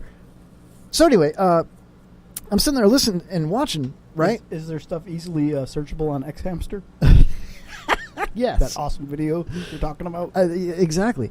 And I'm sitting here watching. I'm trying to gauge. Is Nitwit like a far left wing, and his wife, they were being sarcastic and you know, funny, and I'm like, I don't know where they are. What side? These crazy liberals. Yeah. And then I was like, whoa, that was super right wing, you know. And now that I'm friends with his wife on Facebook, I've been able to see some of her posts, and not liberals. Surprised. I thought they were.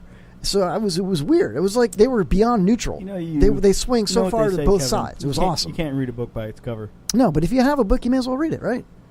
Yeah, I mean, if you're gonna write, you might as well read. Yeah, right? I agree. I mean, I really totally do agree.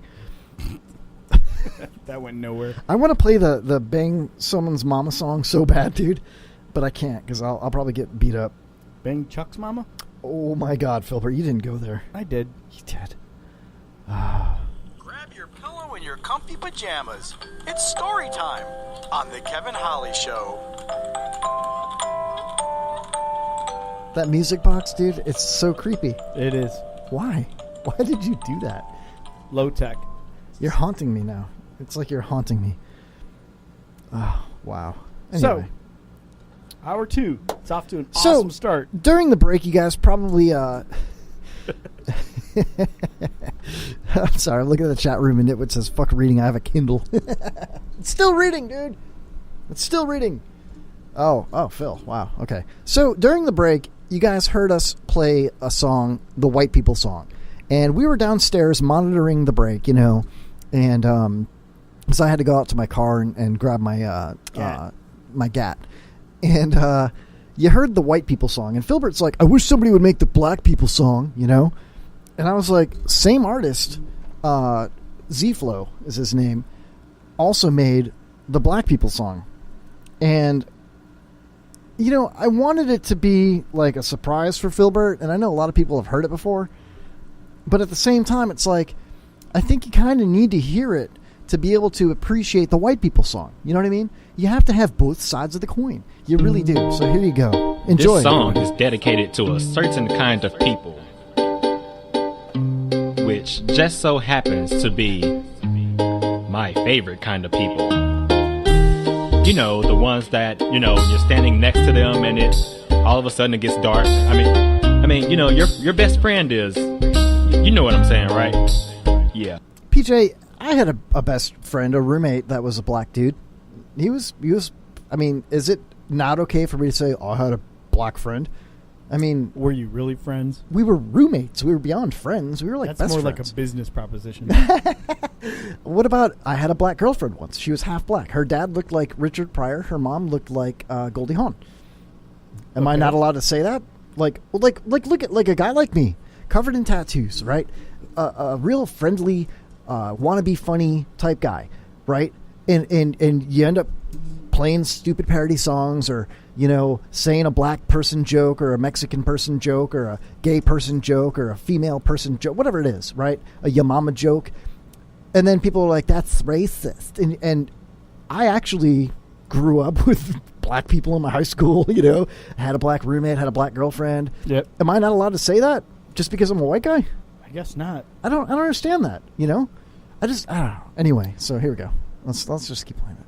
I mean, unless you have 2 cents to throw in there. I mean, like, you know, I've had black friends and stuff, and I remember one time we all my coworkers and I decided to play basketball after work one day, and so we were all going to the local gymnasium in Schaumburg, and was it Meineke? I took my friend Lonnie home with me to change. Lonnie, I remember Lonnie.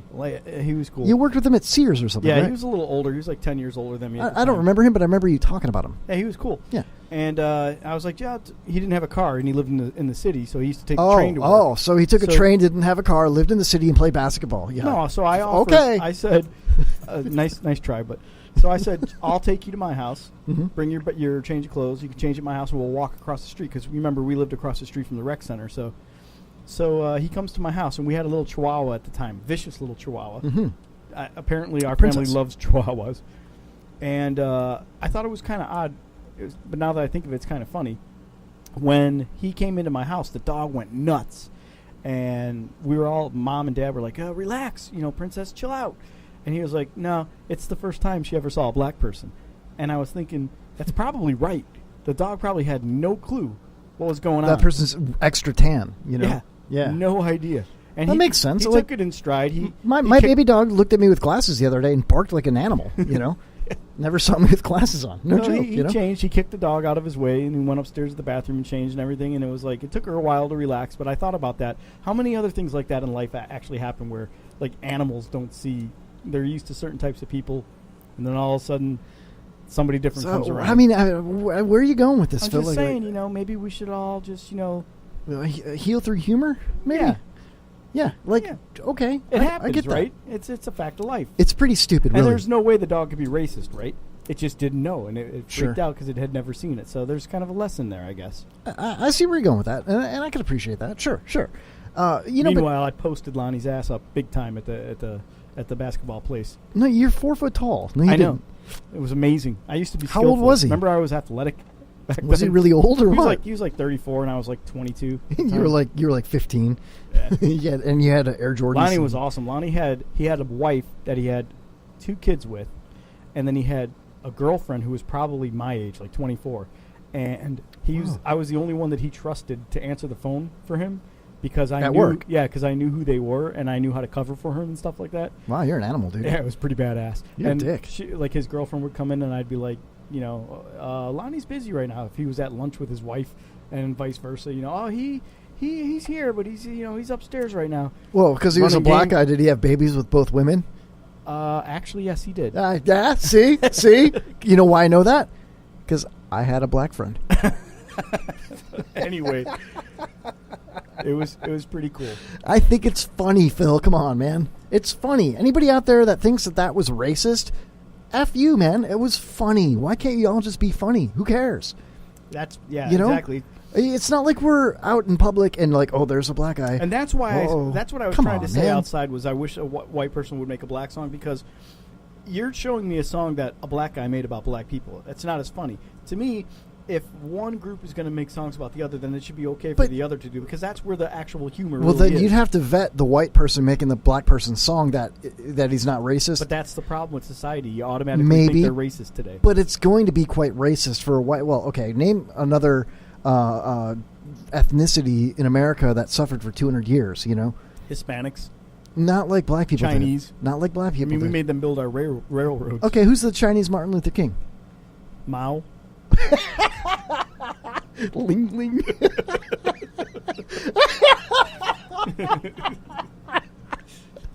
Come on, Meow. Jackie Chan.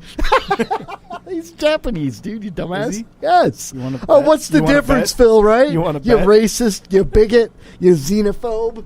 Misogynistic prick. Oh my God. Pat Morita. Mr. Miyagi. Dude, I was watching a show, like one of those football, like 30 for 30s or whatever it was. It was a football-based show. This was like a decade ago. And it was Brett Favre talking about how Pat Morita was on the sideline, right? Yeah, I remember this, It actually. was like in the middle of a game. Yeah. And, you know, the defense is on the field, and Pat Morita comes up to Brett Favre on the sideline. He's like, hey, you know, I'm a big fan. Football here. Football Not here, here. not here. You throw the ball up, down, not left, right. Oh, Brett, you all wet behind the ear. You were in a Barons. He's like, wax on, wax off. And Brett's like, I just like the wax off part. Let me send you a photo. So anyway, he's talking to Pat Morita, Mr. Miyagi, on the sideline, right? Having a convo with him. Right. Then he goes out to the huddle, and they're like, it's like 1st and 10. They just got the ball or whatever, you know. They ran the Okinawa. No, the Ho Chi Minh Trail. No, dude. So he's like, he goes, instead of calling a play in the huddle, he was like, hey, guys, Pat Morita was on the sideline. Mr. Miyagi, he came here just to talk to me. He shook my hand. I just met Pat Morita, Mr. Miyagi. And he's like, how cool is that? And, the 2-on-4 break both. You know, they went and snapped the ball into the next play, dude. And it was one of the coolest stories I ever saw on that program was Brett Favre talking about Mr. Miyagi, man. So cool. But speaking about ethnicity, let's carry on, shall we? Black people, I'ma steal your shoes. You better hide your wallet, cause I'ma take that too. Black people, hey. Black people, one big family with a really big bucket of KFC. Black people. Seriously, like all of us are related. I ran into an old amigo named Juan Luis. The Mexican called me Apple cause we both hang from trees. Now I kinda took that in a joking way, but was he talking about monkeys or the KKK? We don't get sunburnt, just ashy knees. And we don't chew tobacco, but we will smoke weed. Puff, puff, pass like the train that could. And we can't spell neighbor, so we call it the hood. And most of us would die with a finger on the trigger. I guess that's why they say I'm just a filthy little spear chucking, chicken eating, melon sucking, lone feeders, weed smoking, long penis. Well, you get the picture. They try to keep us out the White House again, but just like all White Houses, one of us broke in. And welfare and diapers is all we got. If you don't wear my favorite color, then you might get shot. My favorite color is purple, by the way. A black woman came to me to bash my song. I told her all blacks are Democrat. Now prove me wrong. Black people, I'ma steal your shoes. You better hide your wallet, cause I'ma take that too. Black people, hey. Black people, one big family with a really big bucket of KFC. Black people. And it doesn't have to be KFC. We like Popeye's biscuits too.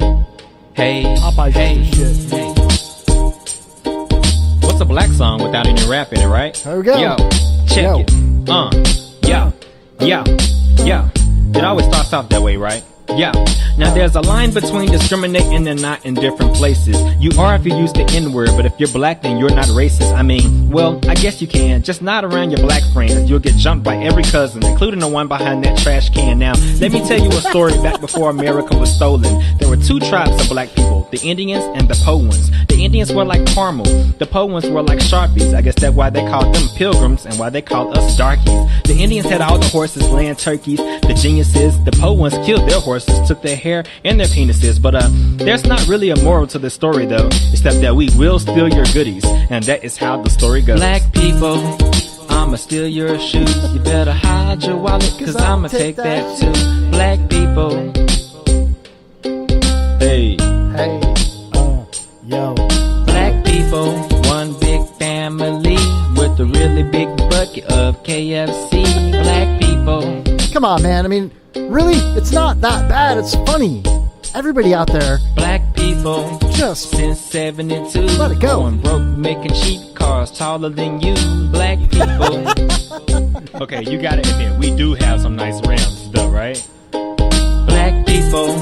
Front porch monkey with a blunt and a banana. Ooh, I-E-E. Black people. Hey, hey. This is probably the most racist song I've ever written. But if you laugh, you're racist too. So I don't feel bad. Besides, it's not racist if I'm black. Nice. I'm sorry, dude, but I strongly disagree with people that can't handle that and laugh at it and Me just too. let it go. You know what I mean? Me too. I think that's where society should go. Towards humor. Not left, not right. Just and not forward and not backwards. Maybe just up. You know what I mean? Society just moves up a little bit Wow, and Kevin, that lets was it all go. That was a moment right Thank there. you. Yeah, Wow. I'm good for something sometimes, you know? But you think about it. It's like, I love people. You know what I mean? I love interacting with people. I don't care what their nationality, race, creed, color, religion, political point of view. I don't care. I mean, look, I love Al Picasio from Slingshot Robot, and we are the exact polar opposites politically. I mean, it's so bad. It's not even close, you know?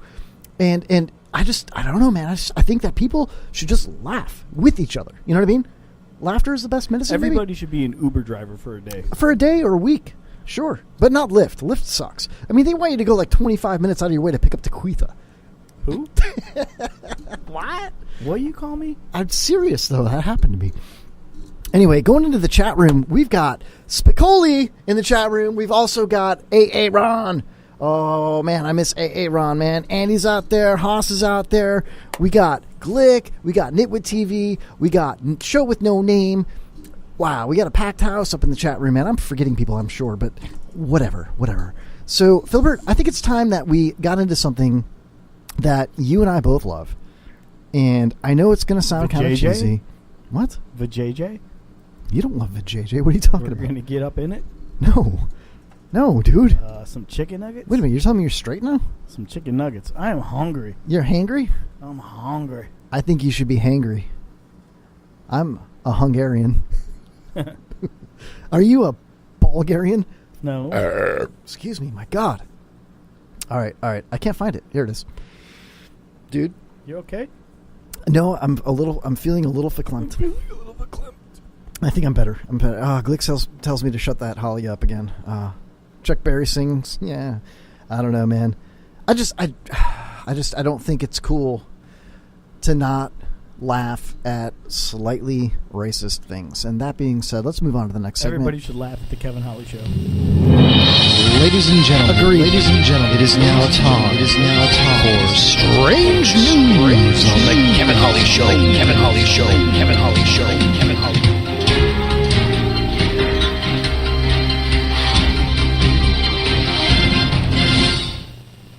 Well, Philbert, the first story tonight on the docket is a woman is accused of poisoning her lookalike with a cheesecake.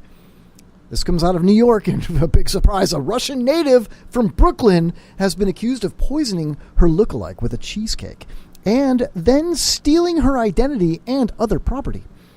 Yeah, that's right, Phil. 42-year-old, that's my age, Victoria Nazirova. Guilty. Was arraigned Tuesday on attempted murder, burglary, assault, and other charges. She was arrested in March last year. What? Last year? Collusion. Prosecutors say that Nazirova visited the Queen's home of the fellow Russian-speaking victim in 2016 bearing a cheesecake tainted with a tranquilizer. Who's putting their taint on the cheesecake, Phil? Yeah, dude. That's disgusting. I'd eat that cheesecake. A Russian taint. From Munda cheesecake. So they say the 35-year-old victim ate the cheesecake, became ill, and then passed out. She was found the next day on her bed unconscious with pills scattered about as if she had tried to kill herself. Now, Filbert, if you're going to kill yourself, please do. Would you do it and then reward yourself cheesecake like on the way out, you know? Yeah. I mean, something's fishy about that whole scene if I'm walking in on that. Something's cheesy about it. Yeah, that too. First of all, did she eat the whole cheesecake? Because if I'm walking in and there's a half-eaten cheesecake, I'm like taking that like as evidence. Going back with my partner to the squad car and having a little bit of cheesecake. I mean, cops got to eat. Oh, and if it was a donuts, yeah, then yeah, you know. I mean, still a pastry. That's why those cops were parked driver door to driver door in opposite directions. Yeah. They were swapping donuts and cheesecakes. Like, I got this cheesecake, man, from the crime scene. This is good stuff. Yeah, in other news, 2 cops that were at the scene also passed out and woke up. Crumbs scattered about. And their mustaches. The victim later realized that her passport, employment card, and gold ring and cash were missing, so she didn't die. She just passed out. How did they prove that the other one brought the cheesecake? I don't know, like, but if at that point, it's a she said, right? I mean, where's the evidence? She said? Are they Packer fans? How do they prove she actually made the cake and brought it there? I don't know, man. I'm not a cop. The lawyer declined to comment. I would have been all over that if I was her lawyer. Spicoli says he makes a mean cheesecake. I don't doubt that, man. I really don't. I wouldn't be surprised if it was laced with Fireball. like a cinnamon cheesecake, you know? Have you ever had Fireball? What the hell's Fireball? It's a cinnamon whiskey. Like, yeah, I've had. Oh, yeah. Like Aftershock and all that. No. Fireball. No, I know, but I mean, it's like in that same genre of whiskey. No, it's more like just like a Kentucky bourbon, like in a plastic bottle, you know. I remember it was kind of like in the early 90s. It was kind of all the rage. No. For mine? Sorry, no, Fireball now. It's you recent. Suck. No way. Never had it. Me neither. That's like saying Jaeger's cool now. Dude, what's wrong with Jaeger? That was cool back in like 89. Jaeger's still cool, dude. Could you? Andy probably still has a bottle of Jaeger at his house. Did you call him Andy? Hey, Andy. Hey, Andy. Aaron. This microphone sucks, dude. It's perfect if you talk into it. There you go. Talk into it. Rutabaga? Is that what you said? Isn't that your escape word? Your stop word? my safe word? Safe word. Rutabaga? Rutabaga. Rutabaga. Rutabaga. Ah. Jesus Christ. And Andy says Jaeger is for people like Phil. Spicoli says this fat guy can bake. I believe that too.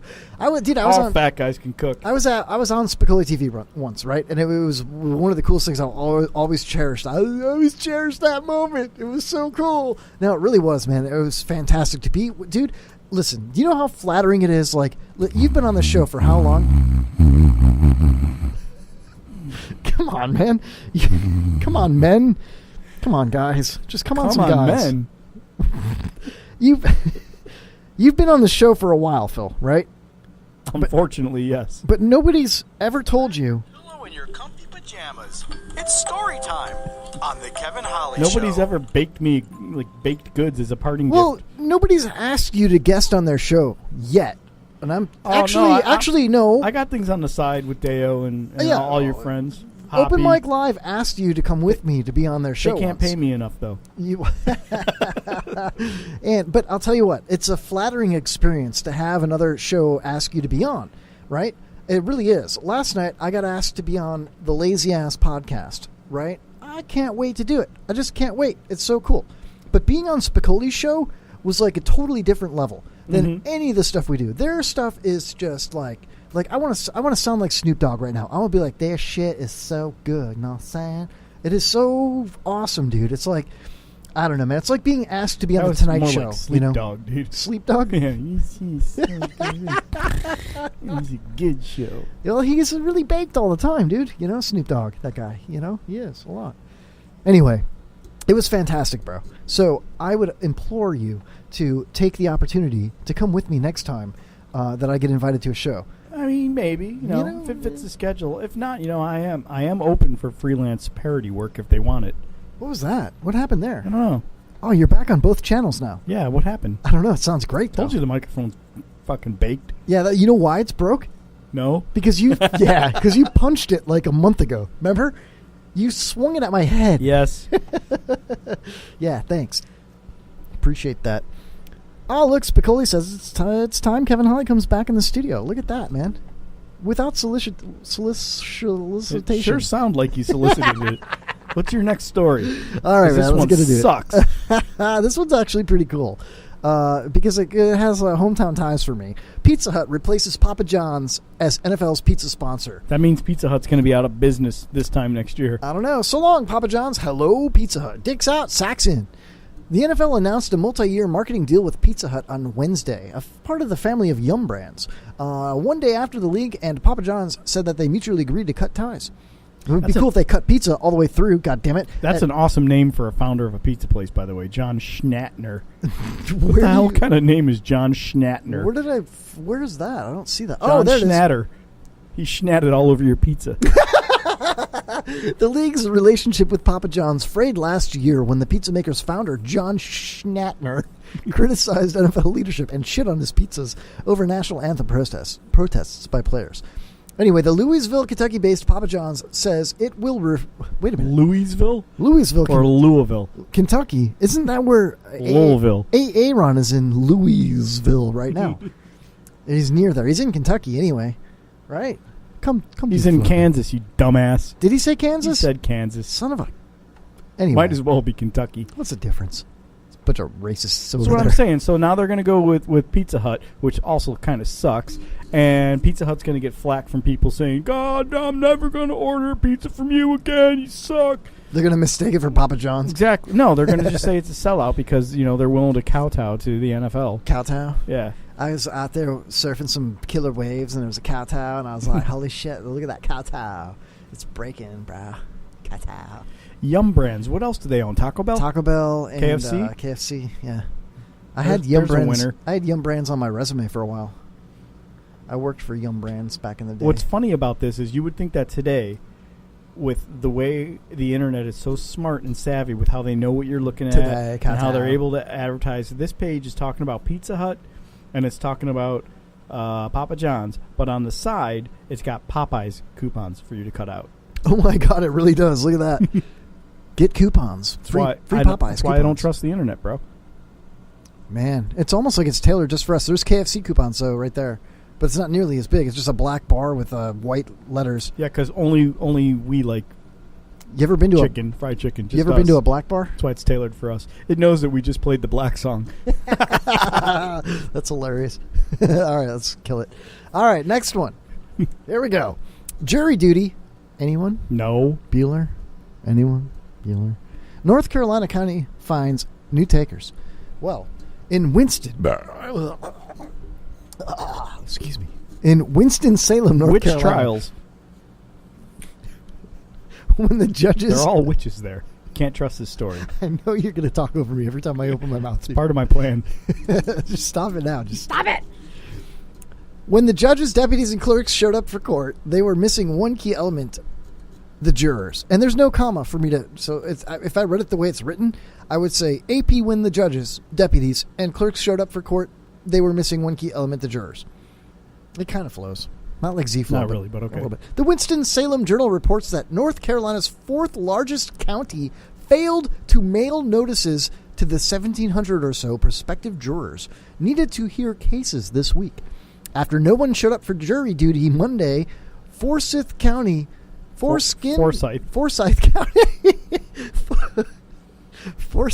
officials changed their laws and decided they would no longer have juries because no one showed up. Close. They made a plea through local television station WXII, our newest affiliate on the Kevin Holly Show, for any volunteers willing to fulfill their civic duty. But only 19 people showed up on Tuesday. They needed 1,700. They went on their local television station, and only 19 people showed up.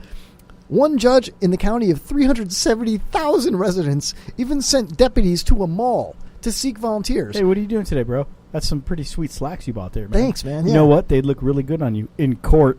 I got them on big and tall for men, but I'm not done. I got to get some shoes at Floor Shop. You might want to get a tie for your court date tomorrow.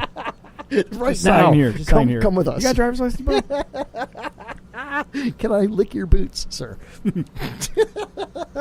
They held court in the food court. I'm sorry, that's hysterical. Filbert's not even laughing. He's No. Food court's awesome. I'm like looking at my watch. And I don't even have a watch.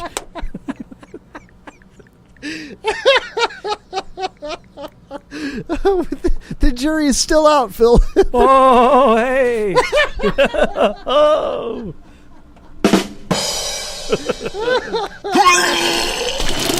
Some trials had to be postponed, you think, until next week, and new notices were sent out to hundreds of prospective jurors and shoppers.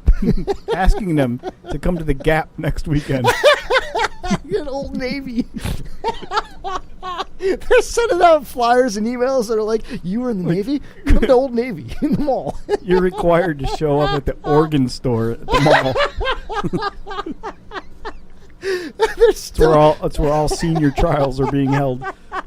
Dude, do you remember the organ stores at the mall? Yeah, They're the like old the guy. best. There's always one guy in there in a suit. Look at me. Come on, join me. I'll teach you. Oh, my God. What a lonely job that would have been. It's kind of like my show. Thank you for coming, Phil. I'd be over here my life. It's like the guy. Myself. It's like the guy at like the T-Mobile kiosk in the middle of the mall. Hey, and you're bro. like, let me guess, you sell phones. You got a great deal for me. Yeah, right? but I can't sell you a phone right now. I got to go to court. I got to go to the food court. All right. Nobody wins at the food court, dude. Except the falafel. That guy, he wins every time, dude. The philosophical falafel. Oh, that's such a great name for a falafel store in the mall, dude. The philosophical falafel. Yeah, it's like Starbucks. Philosophical waffle. No, not a waffle. I can't falafel. say it. You suck at it. No matter how hard I try, I can't Try it. Do it right now. We're not moving forward until you say it. Philosophical waffle. No, philosophical falafel. Oh, falafel. Yeah, say it. Philosophical waffle. No, philosophical falafel. Philosophical waffle. No, philosophical falafel. Hell, it's got your fucking name in it. I can't say it. Say it. All I'm seeing is this last line in the story here. The lion lost the ear in 2003. Again in 2003. How does the lion lose an ear? All right. Damaged ear. I'll give you $10 if you can say this guy's name correctly. Okay, cool. Shake on it. I haven't even looked at it yet. All right. Oh, did you? Are we blood brothers now? Maybe. Gross, man.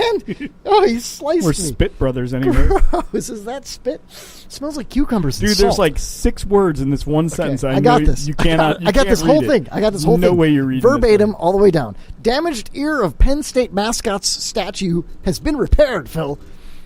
State College, Pennsylvania. That's the name of a city in Pennsylvania? State College? Yep. Oh, that's so bad. Unless you're a hot chick from State College, Pennsylvania, then we love you. Please subscribe at KevinHollyShow.com. The damaged ear of a statue of the Pennsylvania State University mascot has been repaired. Authorities were called to the university's Nittany Lion Shrine around 4 a.m. Sunday and found that an ear on the right side of the statue had been broken off and was found nearby. The Center Daily Times reports Wednesday. Close, you almost That's effed one. it up. We're not even to the right sentence yet. Keep going. I got that one. The Center Daily Times reports Wednesday the ear had been fixed by the university's official. Aha! We're still not to my sentence yet. The Center Daily Times reports Wednesday the ear had been fixed by the university's Office of Physical Plant. Early. What the hell is that? That's like a guy's name. Early. E-A-R-L-I-E. Early. Early, the statue had a temporary replacement for the ear thanks to Penn State's 3D printing club. Here it is. This lion's ear broke off. We still don't know how or why. And they 3D printed it out of plastic and put it back on. And its name is Early. I don't Early get it. the statue. Early the statue. He's So the lion. Early the lion? Yeah, the early lion gets the worm, bro. No, it's a bird, dude. Nah, that's Larry not Bird. In State College, Pennsylvania. It's not. I guess not. What are they teaching? They're indoctrinating our Read kids. the next sentence. Okay, the state sculpted. Nope. God damn it! Keep going. The statue sculpted from a 13-ton block of limestone in 1940 was vandalized in 1978 and 1994. In 1979, sculptor Heinz Warnicki, then 84, same year as Pops, same age as Pops, made a cast for a new ear. All right, so you only missed 2 of the words in that sentence. The lion lost the ear again, though, in 2003, but it wasn't It wasn't thought to be vandalism. So how did the lion lose its ear? Did Michael Tyson go to State College, Pennsylvania? I just think it is kind of cool that the whole point of this story, in my mind, is the takeaway is that you can now use 3D printers to fix all the Confederate statues that have been taken down. Dude, could I 3D print the chip back onto my dick? I don't think they make them small enough to be able to print that size. Oh, come on.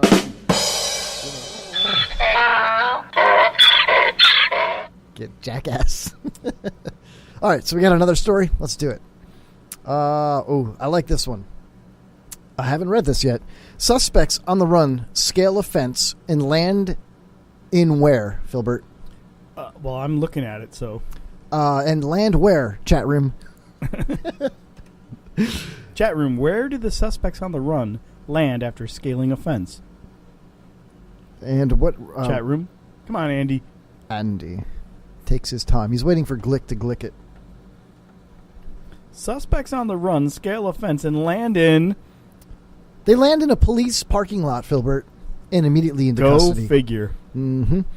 In Phoenix, Arizona, according to the Associated Press, 2 shoplifting suspects running from police scaled a fence to get away from officers and landed in a secure parking lot of a police station and in custody. No, not the lion pit, Andy. The Leo pit. Ooh, Philbert, high five on that one. Yeah. Woohoo! Leo pit, man. This reminds me of a story, if I may. Oh, my God. I suppose. Around 1980.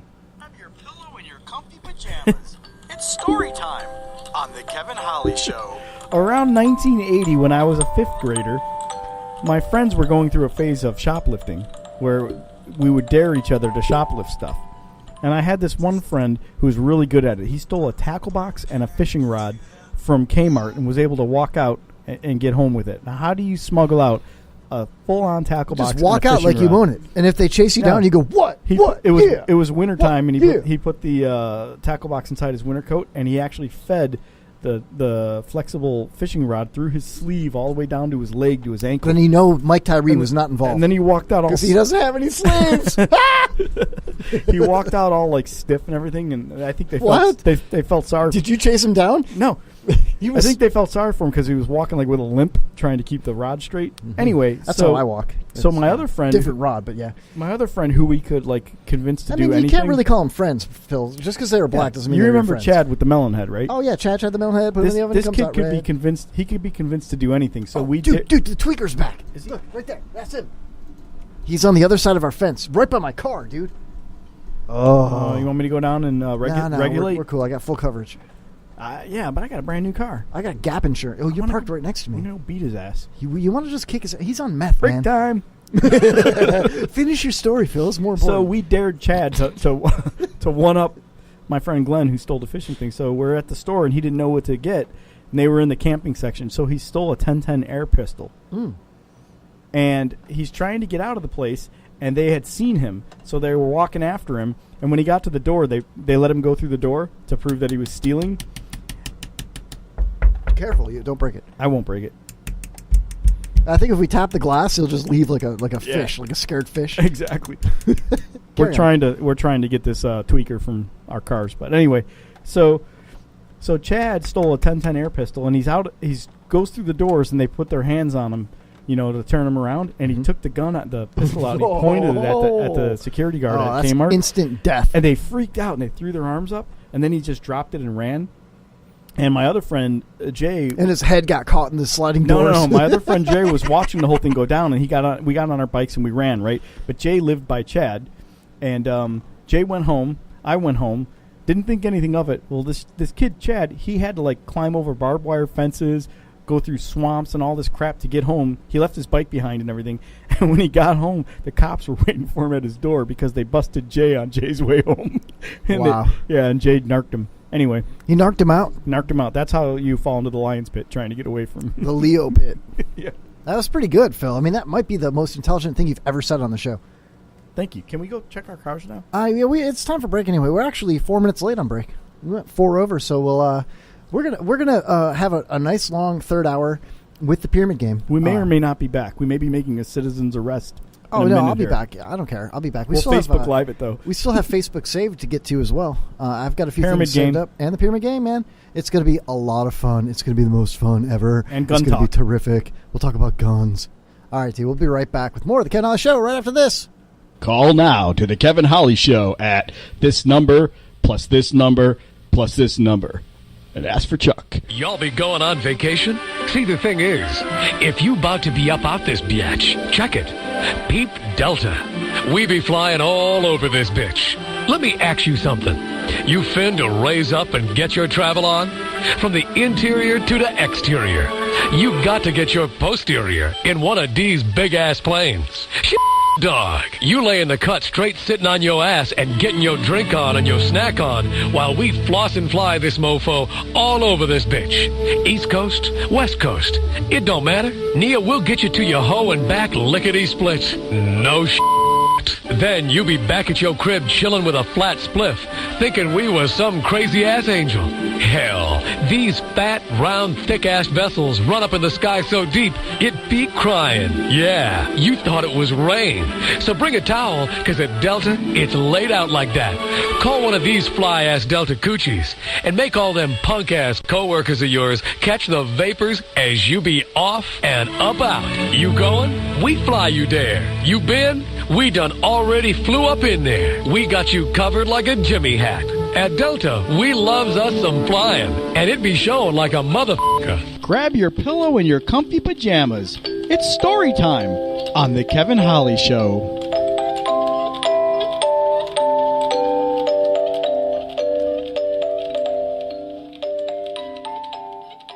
Beating off in front of your dog is something we've all done.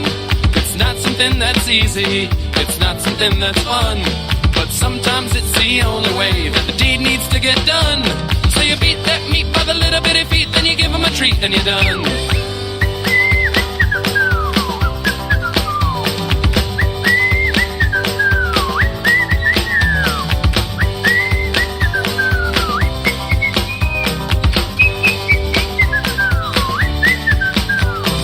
Beating off in front of your dog is something we've all done.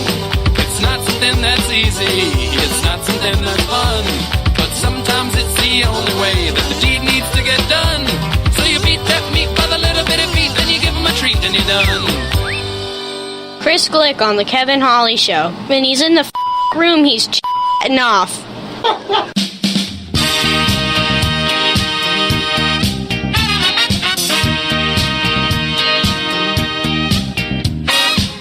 This song is dedicated to all the men out there that don't seem to know how to keep their woman happy.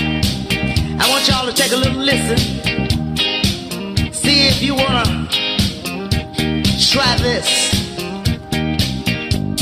Some men think the height of a woman's pleasure is when he's kissing her on her lips.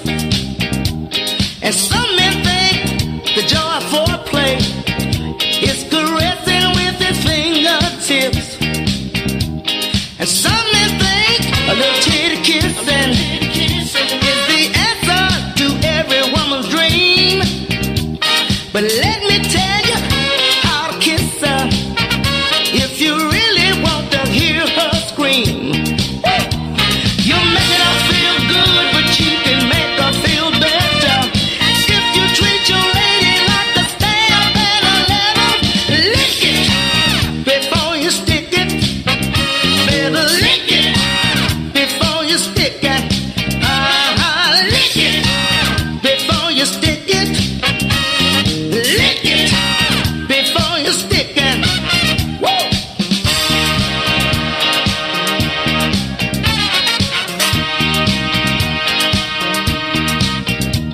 Now all you fellas sitting there laughing, let me tell you this is no stage joke. She ain't playing. If you really want to please her, just find that little man in the boat.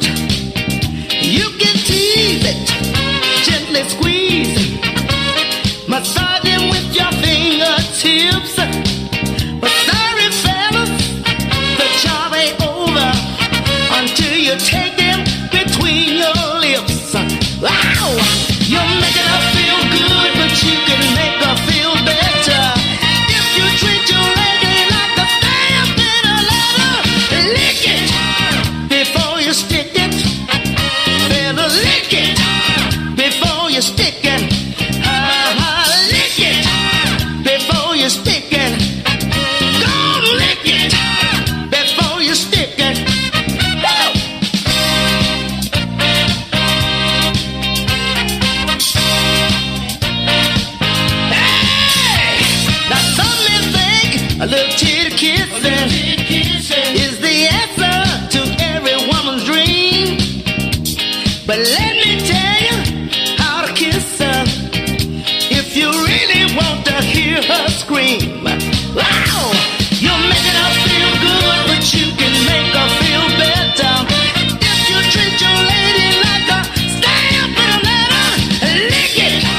but you sure can't lick it.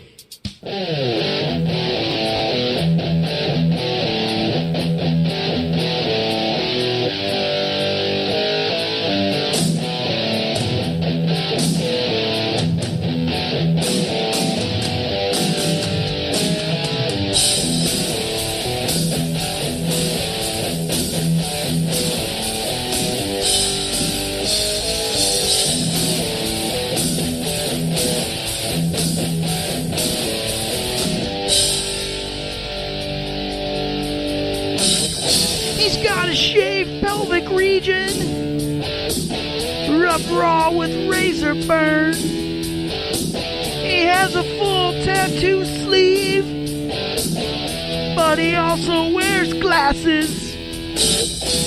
Many people tune in to listen to his weekly show. He pretends to like the guys while saving the number of any woman who calls. What the hell? He'll touch ya. He doesn't care if you run away. You can't stop him, he'll molest ya. He's gonna rape your ears again, 'cause Kevin's balls are small, man. His balls are small. Yeah, Kevin's balls are small, man. His balls are small. Kevin's balls are small.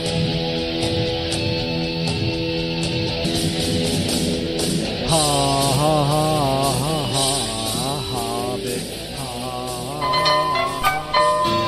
John Stillman on The Kevin Holly Show. He might be silly, but he's definitely not funny. This is Kevin Holly, host of The Kevin Holly Show, live on the IRN Internet Radio Network. One time I fell down the stairs. I know somebody who actually put a cat in their freezer. I have 2 guinea pigs. I have a goldfish that's 5 years old. I have a huge suckerfish. It's a Plico clitoris. You are listening to the IRN Internet Radio Network. The Kevin Holly Show, live on the IRN Internet Radio Network. Swimming out to Southfield. The world is swimming electric eels. Swimming out to 7 Steels. Got to keep even keel. Swimming out to in between meals. Let's all break it down and up. Swimming out. She said if we got married, buy a house and some land, pick out our circles of trust, those matching wedding bands, life would be so sweet, and I'd treat you oh so nice. We'll be rolling in the hay almost every night. Now 1 year later, Honey, I need you to mow the grass, take out the trash, put the dishes in the dishwasher, and for heaven's sake, put the toilet seat down. she only bitches when she breathes. Rolling in the hips, that's her allergy. Won't wear no sexy lingerie since she ate that wedding cake. Only thing she blows is my money and dreams. Yeah, this circle of trust is like a band of thieves. She stole my heart and then my self-esteem. I'll have to sum it up this way, 'cause she could turn a straight man gay. She only bitches when she breathes.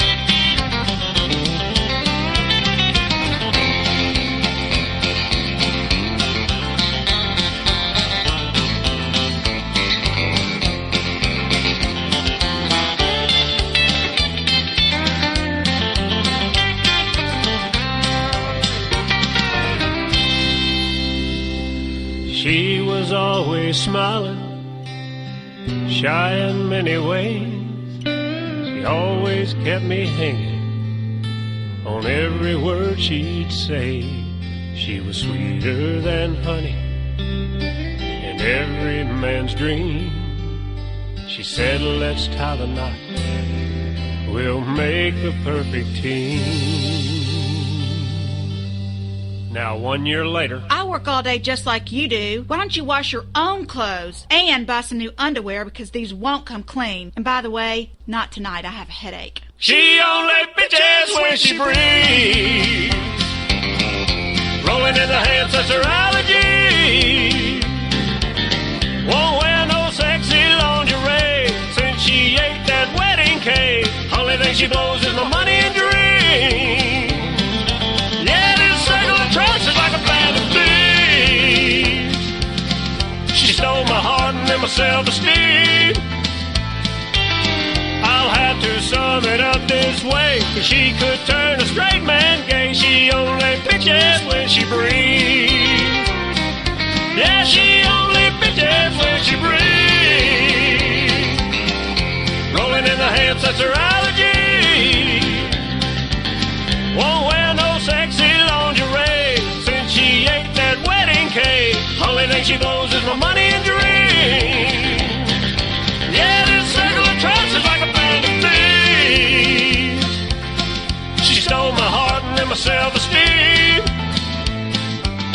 I'll have to sum it up this way, 'cause she could turn a straight man gay. She only bitches when she breathes. I'll have to sum it up this way. She could turn a straight man gay. She only bitches when she breathes.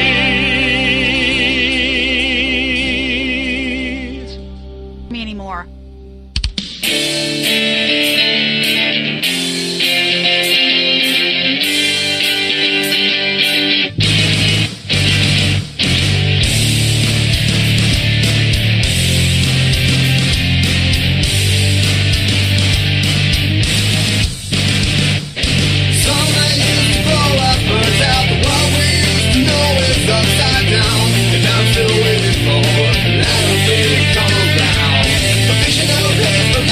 Perfect.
vegetable.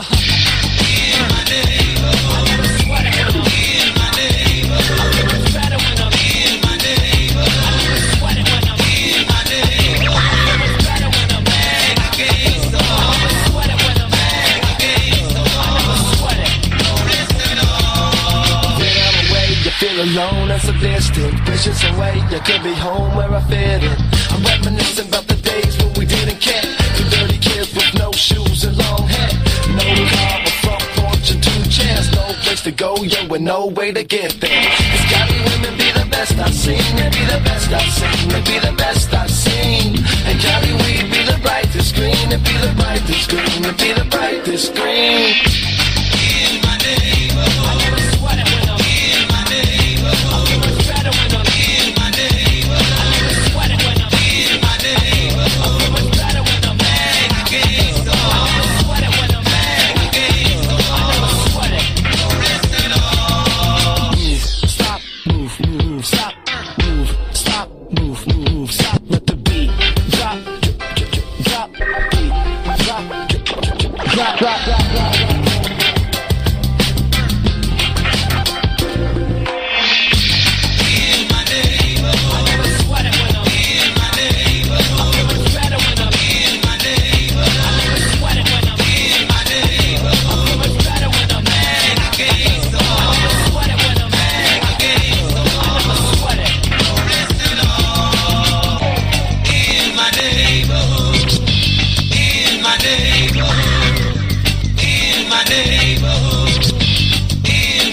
Person is the whole problem.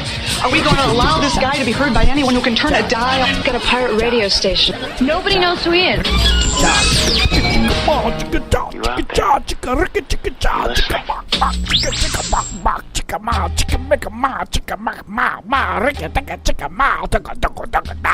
Hi, Philbert. Welcome back, everybody. I just had to talk loud so you'd stop doing that. I like how that I was song, in the zone, bro. That song puts you in the zone, man. That was the Dirty Heads, man. Neighborhood. It's like Doity Heads.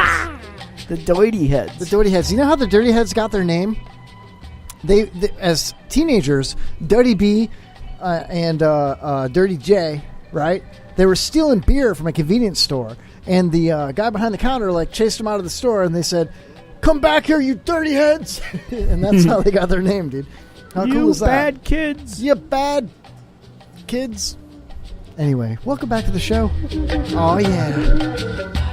Welcome back to the Kevin Holly Show, live on the IRN Internet Radio Network, the IRN, IRNbroadcast.com. Stick around at 11 o'clock tonight for the John LeBang Show.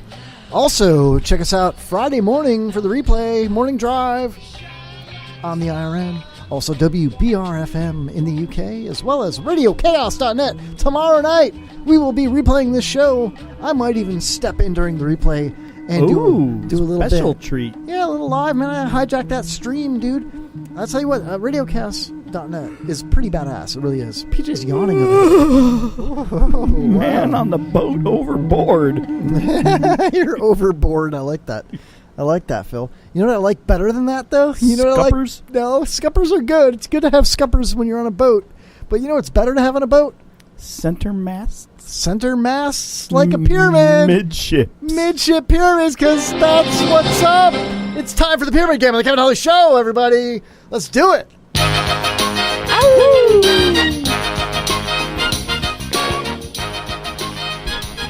Aw. Andy in the chat room says it's lonely without Stan Down Dale. Everybody loves Stan, man. We need Stan in the studio again. Yeah, man. He wants to come like once a month. I think we should take him up on that, man. Yeah. I love Stan, dude. You know, he had a personal tragedy, a couple of them recently. That he only comes once a month? No. It's like, personally related, people come and go, people die, Yeah. So we want to tell Stan out there that we support you, we love you, man. And hopefully we'll talk to you again very soon. Tomorrow night, Open Mic Live, Thursday night, 7 p.m. on the IRN Internet Radio Network. That'll be a lot of fun. We'll play some Stanley Feud, maybe a little of Tyrese Trivia. Can't stop yawning, bro. Okay, well, let's get into the game, dude. Are you ready? Do you want me to go first, or do you want to go first? I'll go first. Okay. Get the shit out of the way. Shit. All right, man. You got 30 seconds on the board for my first clue on the pyramid game. Here we go. In a world where we look for shortcuts for everything, many food products are made out of this. MSG. No, but you're on the right track. Sugar. No. Cornmeal. No. Shortening. No. Some people have bad allergies to this, too. Gluten. Close. Onions. You might put this on your Asian fare. Soy sauce. Correct. What, soy sauce, really? Yes. I'll take it. All right. Next question, Philbert. Here we go. Pyramid game. Let's do it. Andy says GMO. Nope, sorry. If you are a fan of a Filet-O-Fish or certain foods that you might get at Arthur Treacher's, you could find yourself dipping your food in this. Andy got soy right, by the way.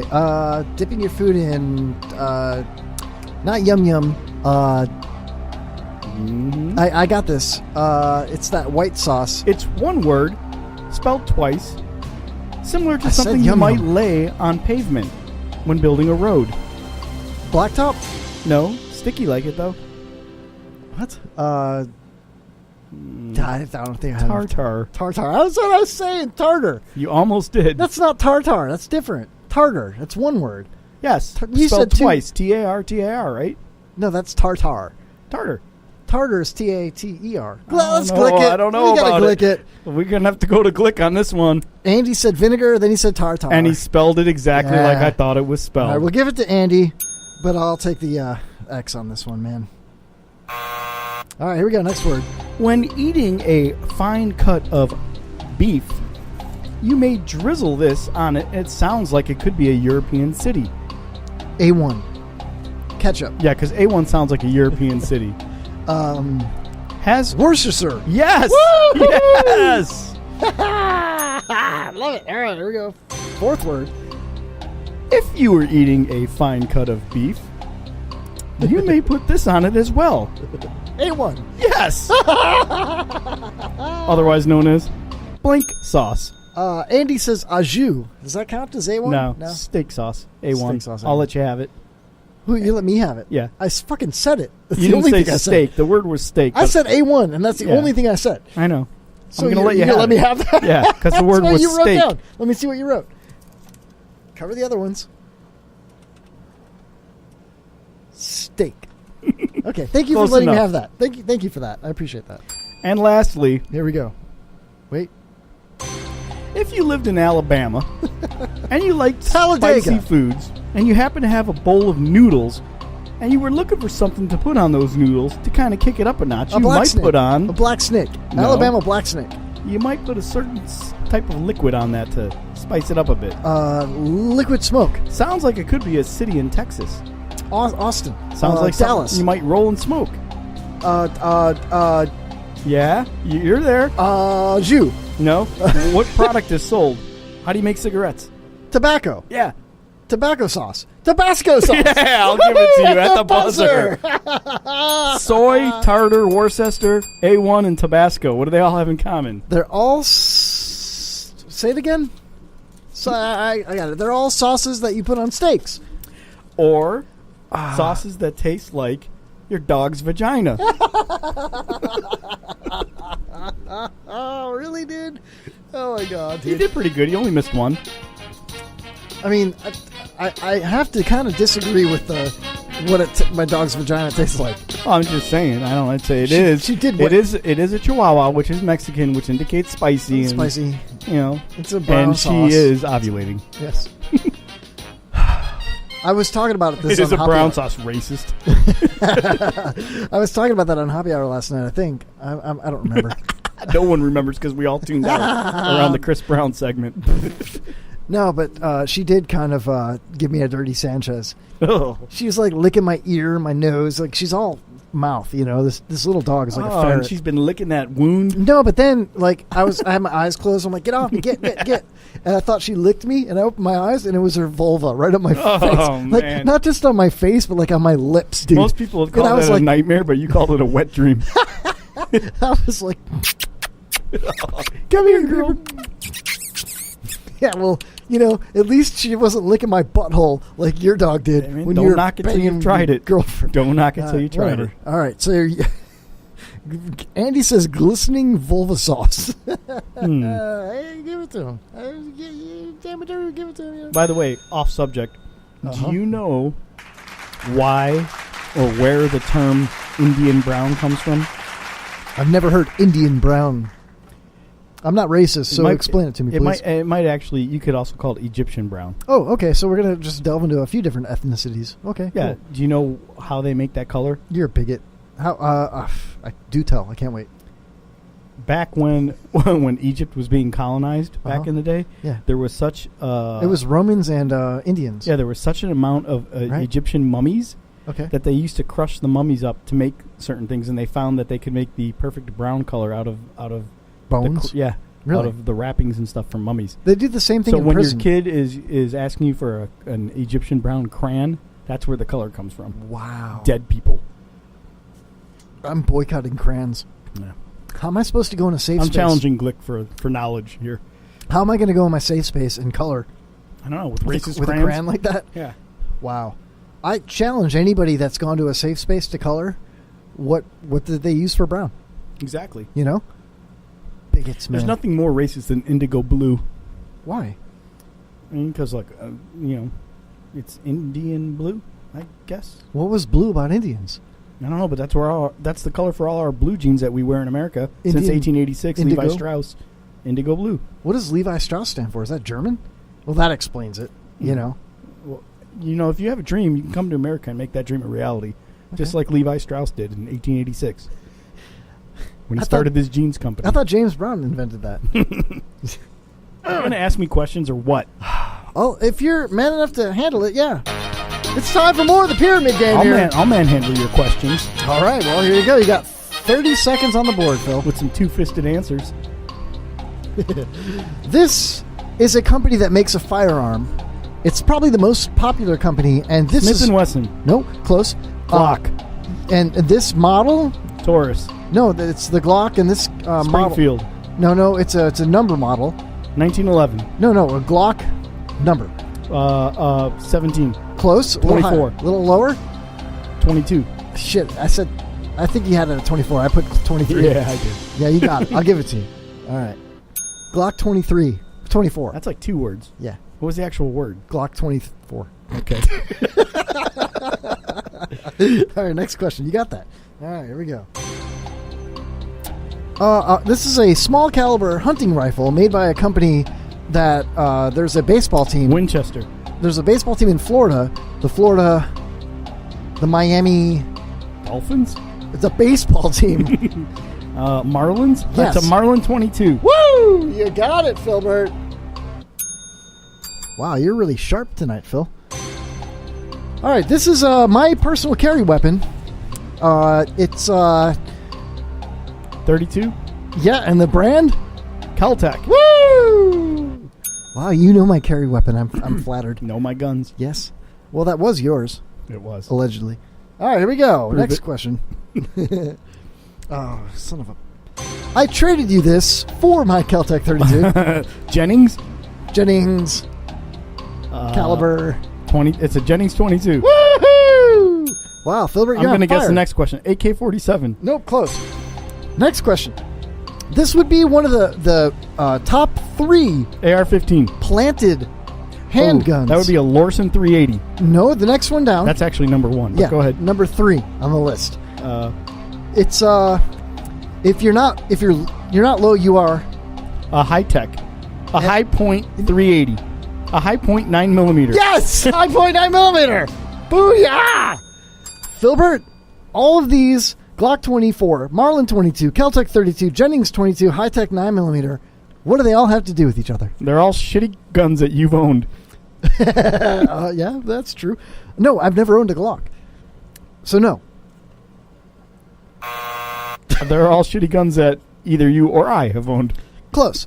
They're all semi-automatics, just like an AR-15. Oh, yes. Well, you don't have to be over 21 to buy, but can do just as much damage. Exactly, Philbert. Dude, man, it got funky for you right now.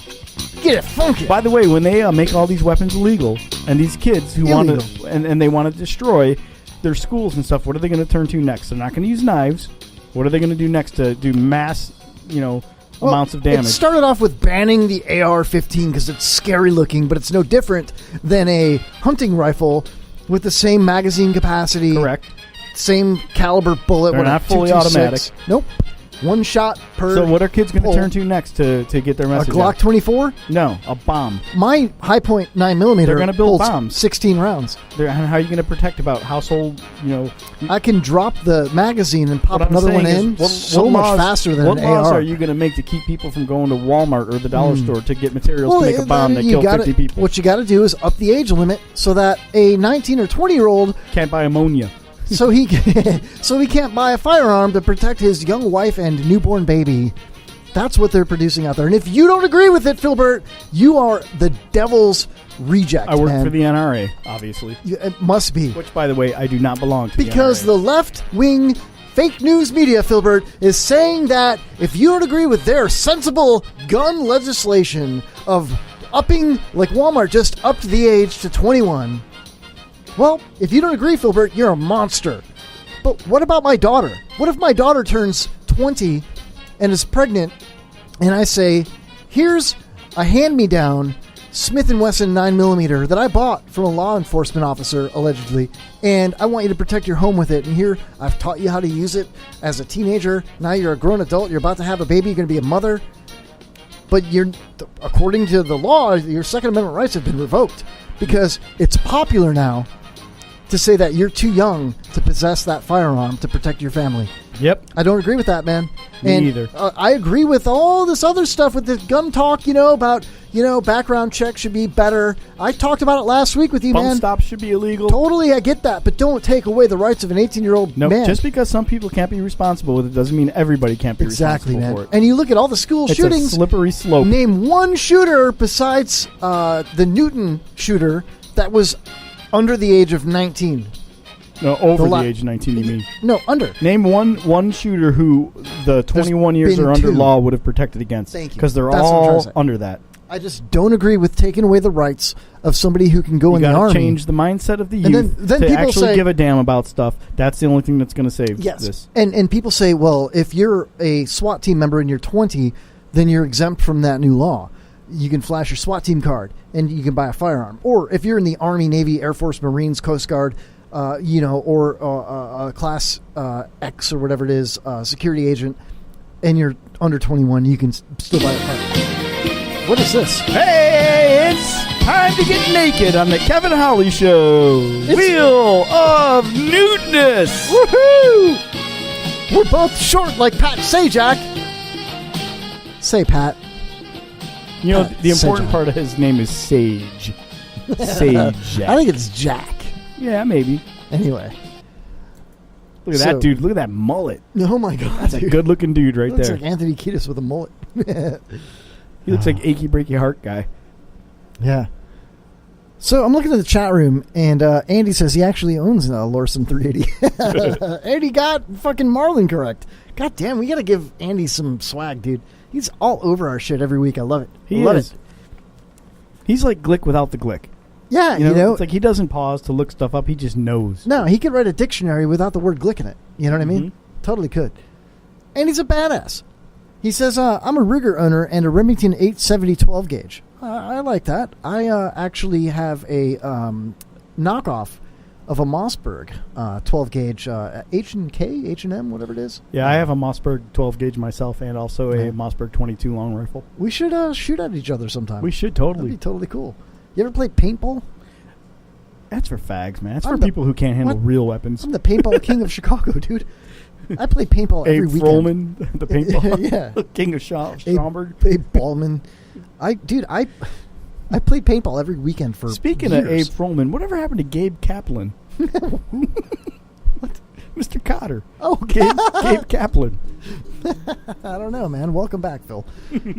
Oh, wow. Wow, the show is almost over. Thank God. Really? Because I am so hungry.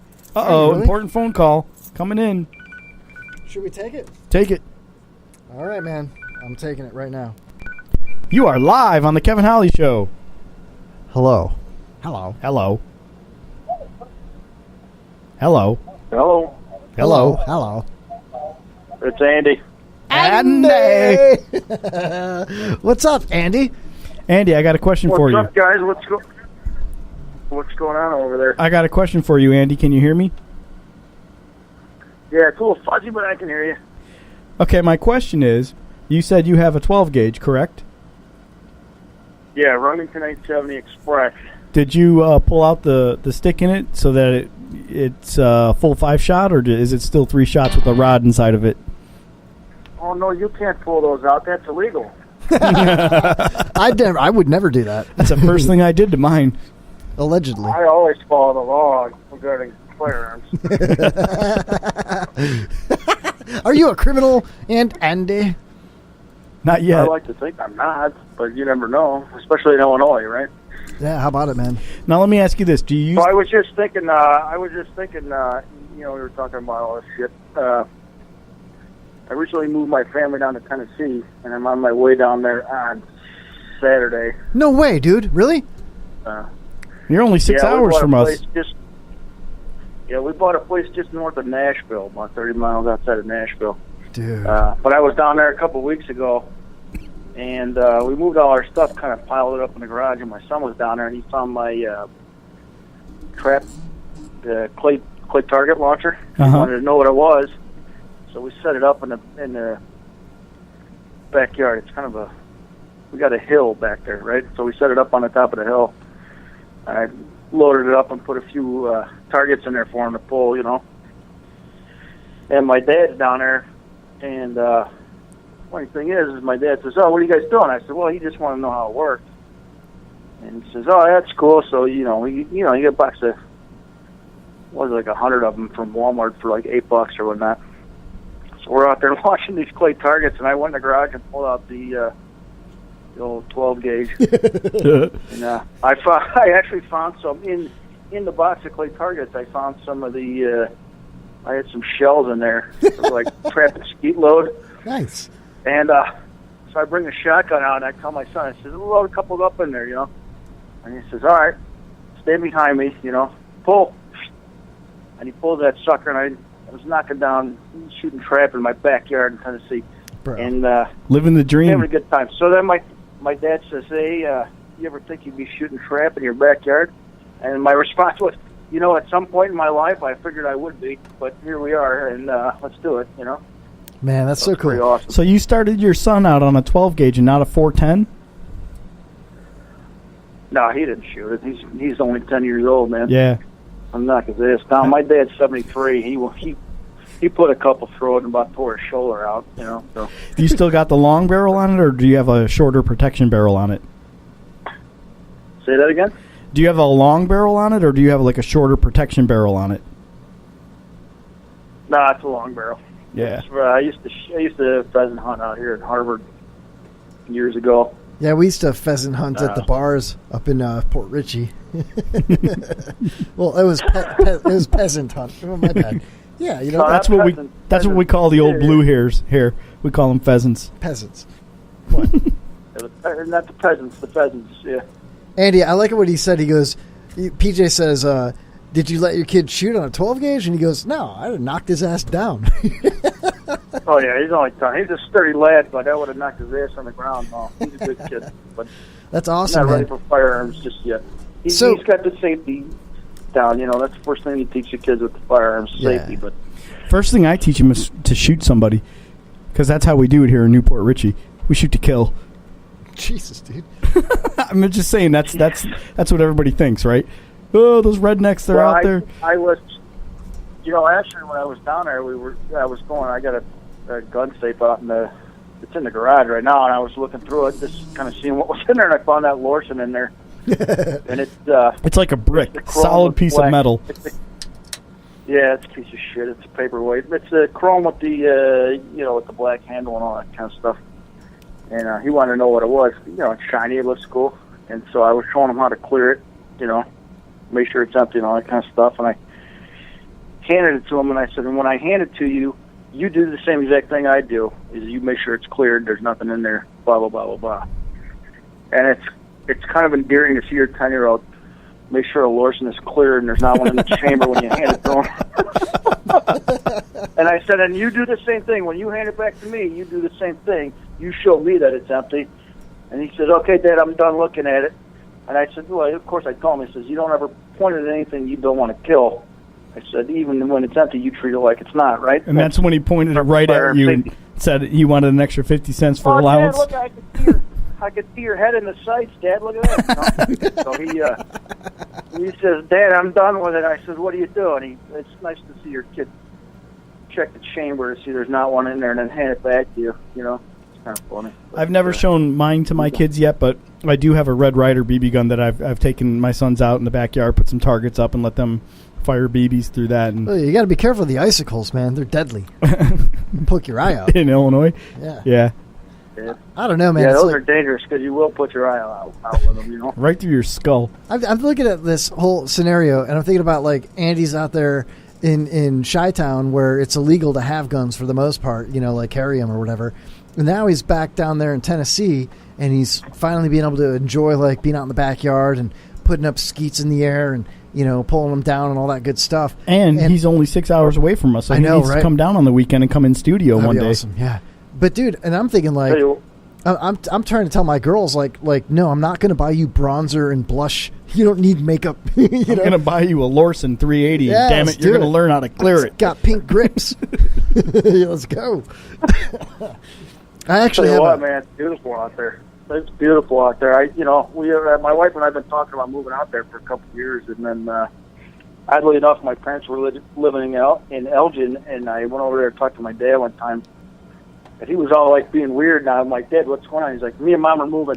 I'm like, what the fuck you moving to? He goes, Tennessee, I don't know. And I'm like, all right, we need to talk because this ain't working. So we got a place together out there with my parents.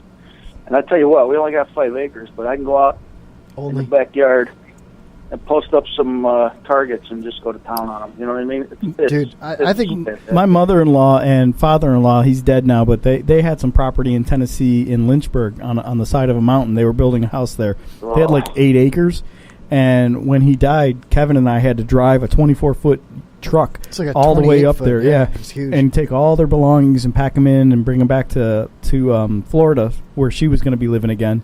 And I remember while we were waiting for his brother to show up to help us unload everything, we just walked that property and we were talking about how it would be perfect for stuff like that. We didn't have anything with us to shoot. Yeah, we did. Well, I mean, we needed that for protection, but yeah, we had little pistols. But I remember it was a pretty cool feeling to stand on top of this guy's hillside and pick up a 2x4 that we had, and we were playing It was a like home run derby. No, we were was playing it a broomstick? It was a broomstick, and we were basically playing like stick box. Yeah, you know, we were hitting rocks out into the guy's river from on top of his mountain, and was I was awesome, thinking, this is the life, right? And when I come to find out later, when she sold the property, she sold it with a half of a home built on it, plus a trailer parked on it that you could live in for $28,000. 8 acres of property with a river running through it. Yeah. It's something else down there, man. We went down there for Thanksgiving. My parents, we bought the house in September. My wife and I and the kids went down for Thanksgiving. They shot a turkey. It was, wow, they come through the property every morning, man, like 5 or 6 of them. It's tempting. And the neighbor told me, if you want to take a bird, that's what he said, you want to take one, I'm like, take one, I'm just shoot it. Yeah, that's what I mean. I'm like, all right. Well, we went down there for Thanksgiving and went out in the backyard shooting, and it sounds like a war zone out there, man. Everybody's out there shooting.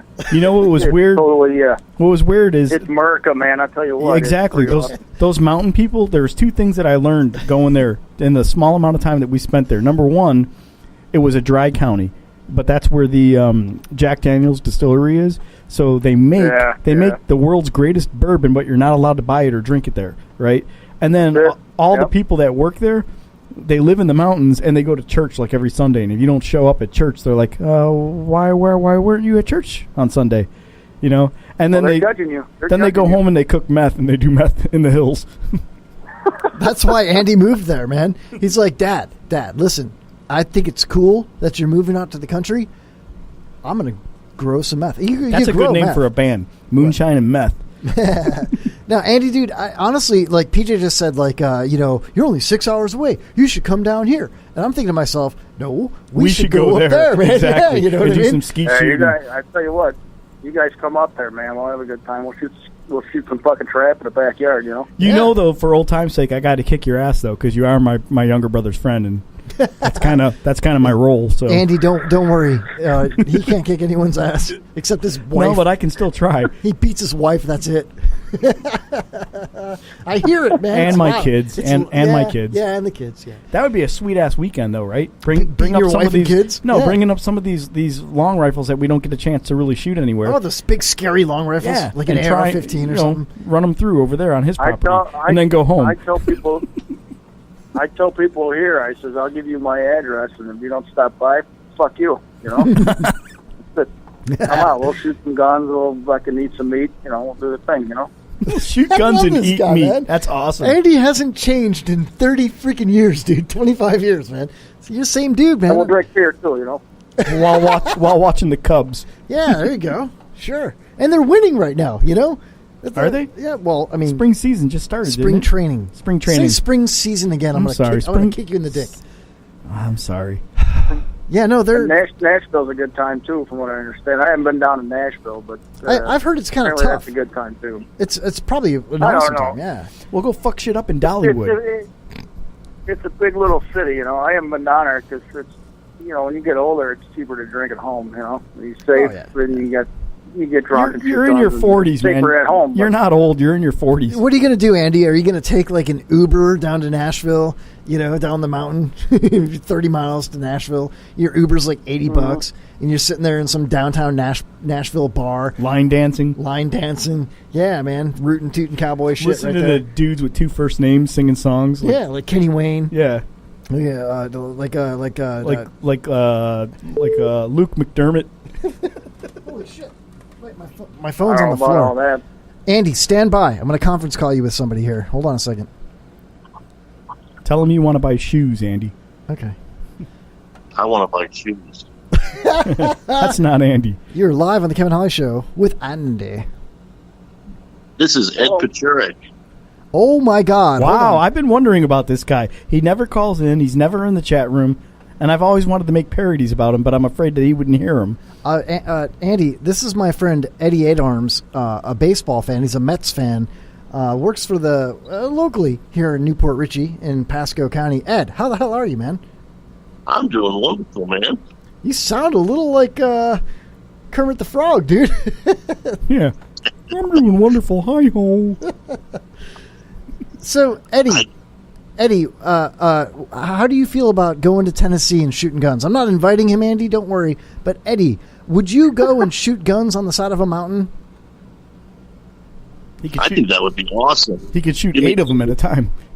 As long as I have a little space and I know I'm not going to kill anybody, I'm in.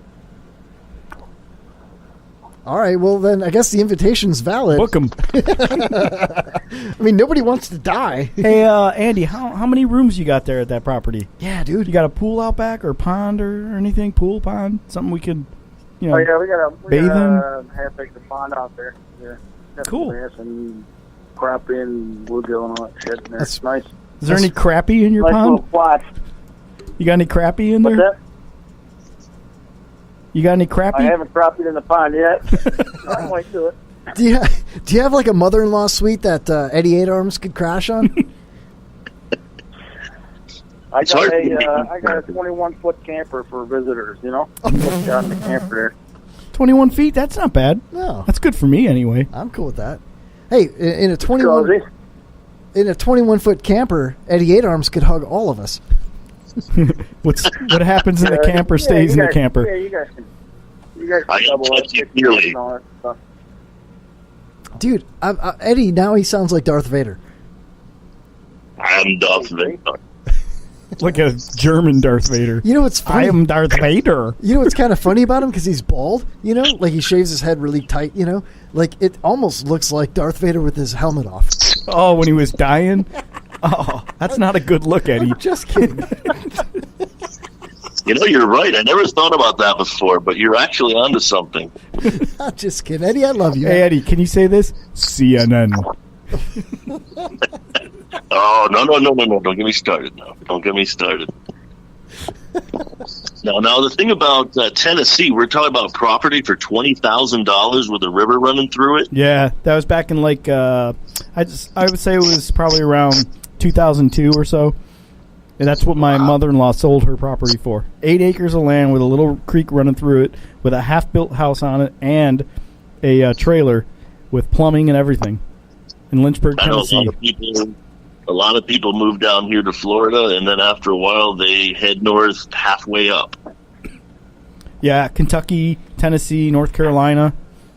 Yeah, it's the weather, man. You know, it's close enough in proximity to the East Coast, the South. Well, it's not just that. I think it's when you get to Florida, you realize how transient of a state we are. There's people from everywhere, and there's just a lot of losers and stuff. It's a here. derelict state for sure.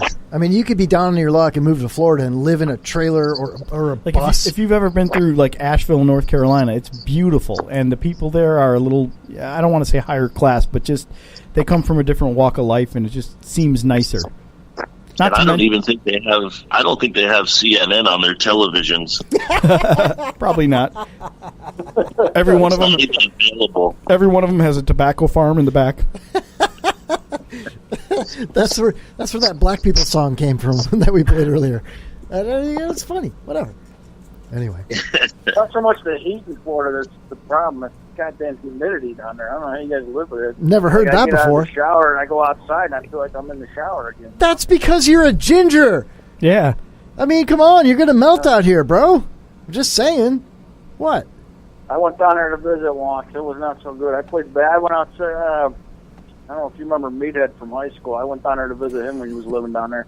Meathead? And, he says, "Oh, come on, let's go." Mike, Meathead, from high school. He says, let's go out, let's go play some basketball. It's June, July, some shit like that. We go out there, I'm out there for 10 minutes. And I said, dude, I've had enough. Let's go to the Publix and get some beer. I'm done with this. Let's go to the Publix. How long ago was it? Let's go to the Piggly Wiggly. Let's go to the Little Jen. Piggly Wiggly. How racist is that? How racist is that? In the South, there used to be a chain of like 7-Elevens, but it was called the Little General, and it had a picture of a little like cherub kid with 2 6 guns on his waist. I mean, that's rebel flag right there. That's Andy's kid. Just kidding. I'm kidding. I'm joking. Jesus. Well, at least you know if you move to Florida, you're coming to the Wild West. That's the South, Eddie. I'm okay with the Wild West, man. You don't know who's packing, you don't fuck around. That's what exactly. An armed society is a polite society, right? That's right. Yeah. That's it, man. You never know. Hey, I tell you what, man. Being down south, going down there, everybody gives you the head nod. And being from Chicago, you get the head nod. You're like, "What's up, motherfucker? You want to scrap? What's going on?" Down there, it's just like a friendly hello. But I didn't know that the first couple times I went down there. I'm like, you giving me the stink eye here, buddy, or what's going on? But they're just being friendly. And I gotta tell you, man, it's nice. I tell you what. It's not bad, man. And down there, everybody's got concealed carry, open carry, all that kind of crap. If you got a license, yeah, and it's even worse in Texas. You know, in Texas, it's pretty cool. They walk around on their hip. I was in Arizona for 4 years, and there they got open carry. You didn't need a license. This was back in the mid-'90s. You didn't need a license. You go to the mall, everybody's packing. You're like, "Is that guy a cop? No, that guy's not a cop. Is that guy? What's that guy?" I was in Texas 2 years ago, and I couldn't believe people were walking through grocery stores with sidearms on their hips, fully exposed, going to the bank and stuff like that. They were nude? No, the sidearms were fully exposed. Oh, okay, sure. Yeah. Yeah. You with the gun, put your pants on. I'll tell you one thing, though, that they got there. They got this restaurant called Hard 8. Have you ever heard of that? No. Dude, you walk in, it's a barbecue place, and you just basically pick all your meats out from like an assembly line, and the guy's right there cutting up sausages and steaks and everything, and they're cooking it on a grill right there, and it's like one price, like whatever it weighs is what you pay. So so it's like TCBY. Dude, it cost me like $21, and I got like 5 pounds of like cooked meat. It was TCBM. Awesome. It's all outdoors. I'm telling you, man, everything out there is weird. Like it's all open. Everything's right out in the open. So, all right, check this out. I think Ed will appreciate this. I was at Jersey Mike's a couple of days ago, right? And there was a black dude who was ripped, like solid, super athlete type, and he had his kid with him. And his kid was like, maybe 13, 15 years old, skinny little, just normal kid. And I picked up my food, and as I walked past them, the dad, he had like, it was pretty much a Glock 24, right, Phil? I don't know. I wasn't there. Was that a 9mm Glock 24? It was part of the Pyramid Game? You were there? You know what? Is that the, I believe so. Is that the compact That's one? the 17-shot. Yeah, the 9mm, I believe. The big 9mm one. Yeah. He had that in his back, like waistband down his ass crack, no holster, right? And he was wearing like swim trunks and like a tank top, and he was ripped, And I stumbled, slowed my walk down as I went out the front door, and I turned back around, and I tried to head check him, like Andy said, like give him a head check, like, hey, bro. By the way, it's a 40 caliber. A 40 caliber. That's the cop one. Yeah, the big one. Yeah. So, I went to head check him, and he didn't look at me. He didn't make eye contact with me, but the guy behind the counter did. And so I was already like halfway out the door, and I looked at the guy at the counter, and I said, "Hey, make sure you tell that guy, like, hey, And I like tuck it in. Yeah. And then when he heard me say that guy, he looked at me real quick, like, what do you mean that guy? And he looked at me, and I was like, dude, and I pointed at my backside, like my butt. Your tramp stamp? Yeah. and You're giving him an invitation. Aim for the target, big boy.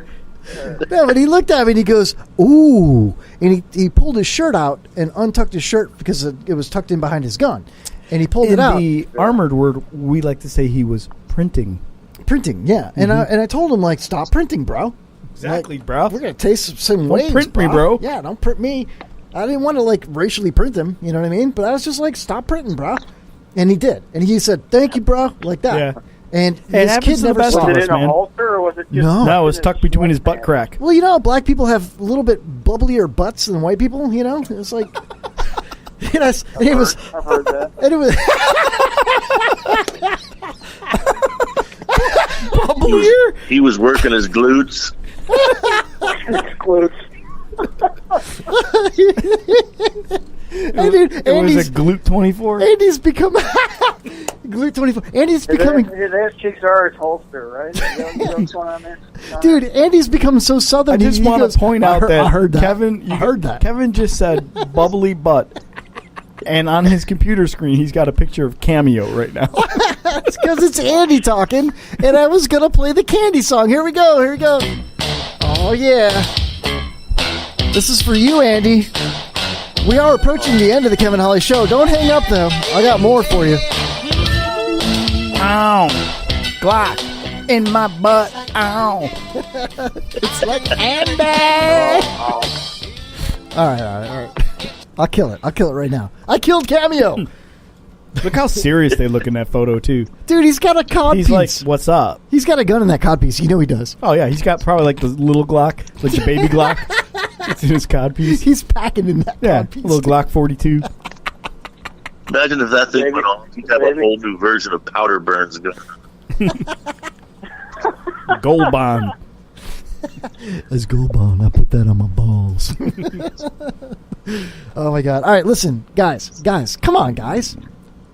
All right, we got to let you both go because we are approaching the end of the show, and I need to free up the line and get to the outros and all that good stuff. But I really appreciate both of you calling, Andy, as always, and Ed, who's been a part of our fun page and a big-time contributor. Thank you for calling, bro, and it's awesome to hear your voice, and I can't wait to hang out with you. I've been waiting to meet Eddie 8 Arms for a long time. Eddie is so much fun. We watched the Mets and the Cubs in the playoffs a couple of years ago. He used to date Lori B's sister. I don't care about saying it on the air. He's a great dude, a friend of mine. Eddie, thank you for calling, dude. And I would love to. She's an amazing woman, let me tell you. Oh, she is, man. She's great, man. My kids love her. Everybody loves her. Lori's sister? Yeah, she's awesome. She's so cool. The good-looking sister? Yeah, very. Hot. The one that got away? Yeah. Oh, shit. Andy, we need to, Okay, communicate. guys, have a good night. All right, man. See you, Eddie. Thanks, Eddie. Thanks for having me on. Oh, man, thank you for calling. And Andy, hit me up on the DMs, man. Slide in my DMs, bro. And I want to find out more about your Tennessee property and all that stuff off the air, privately, you know what I mean? Maybe we'll make a trip up there, man. We got family up in Maybe you can carve off a little parcel for me and Kevin to buy. Yeah. Hey, I'll tell you what, man. I'll send you my details on somehow. I'll get a hold of you. I'll send you my details if you guys are up that way. I'll hit you up, man. I'll get you my links and all like that. I say, if you don't stop in, fuck you. We'll have a good time. We'll have a good time. I guarantee it. Man. All right, you guys have See you, Andy. Show. I'll talk to you guys later. See you. Andy. Right. See you, man. Takes over me. Yes, I'm dandy. I wanna know, can you feel it too? Can you feel it in my backyard with some skeet shooting? Ow, it's the clay pigeons. Gonna shoot them bitches, yeah. Oh, Jesus Christ. All right, listen, Philbert, thank you for coming in, man. I really appreciate that. I was going to do the show alone tonight. You came out of nowhere, hit me up. I loved it. Like a fog, man. Hell yeah, man. Covering things. Also, special thanks to Open Mic Live, always supporting us, The Glick Show, Nitwit TV, Spicoli TV, The Show with No Name, IRNBroadcast.com, MarijuanaGolf.com, RadioChaos.net, and WBRFM. Burfam. Also, thanks to Hoppy Hour and all of those guys down there at the Bone, the promotions team. Very cool to us. We appreciate y'all. I know we ripped on Mo a little bit tonight. We love cat named Mo. Late minute news flash. What's just that? in. What's Stan Deo's going to be in studio next week. All right, Deo. Hey, Aaron, also in the chat room, checking us out, man. All right, I made that up, but if you're listening, Deo, oh, really? come on in. Oh, man, it'd be great to have Stan back again. So definitely check out Open Mic Live. I believe Rio Paris was out at the Improv tonight. Slingshot Robot coming up. Evan City, I want a special shout out to him, making the next best thing in Pasco County. He's got a big venue. Got the keys. It's in construction right now. It's going to be great. Burning Fair Verona. The band, the man, the myth, the legend. Check out Evan on Facebook, and we will catch you all next Wednesday. Thanks for listening, everybody. See ya. See ya.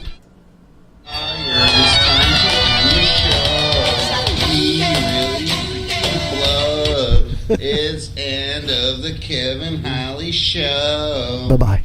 I'd like to thank you for listening to the Kevin Holly Show. I hope you've had as much fun as we have bringing it to you.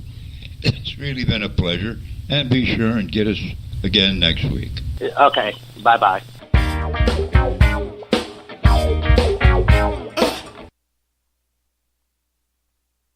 Thank you, everybody. Bye-bye.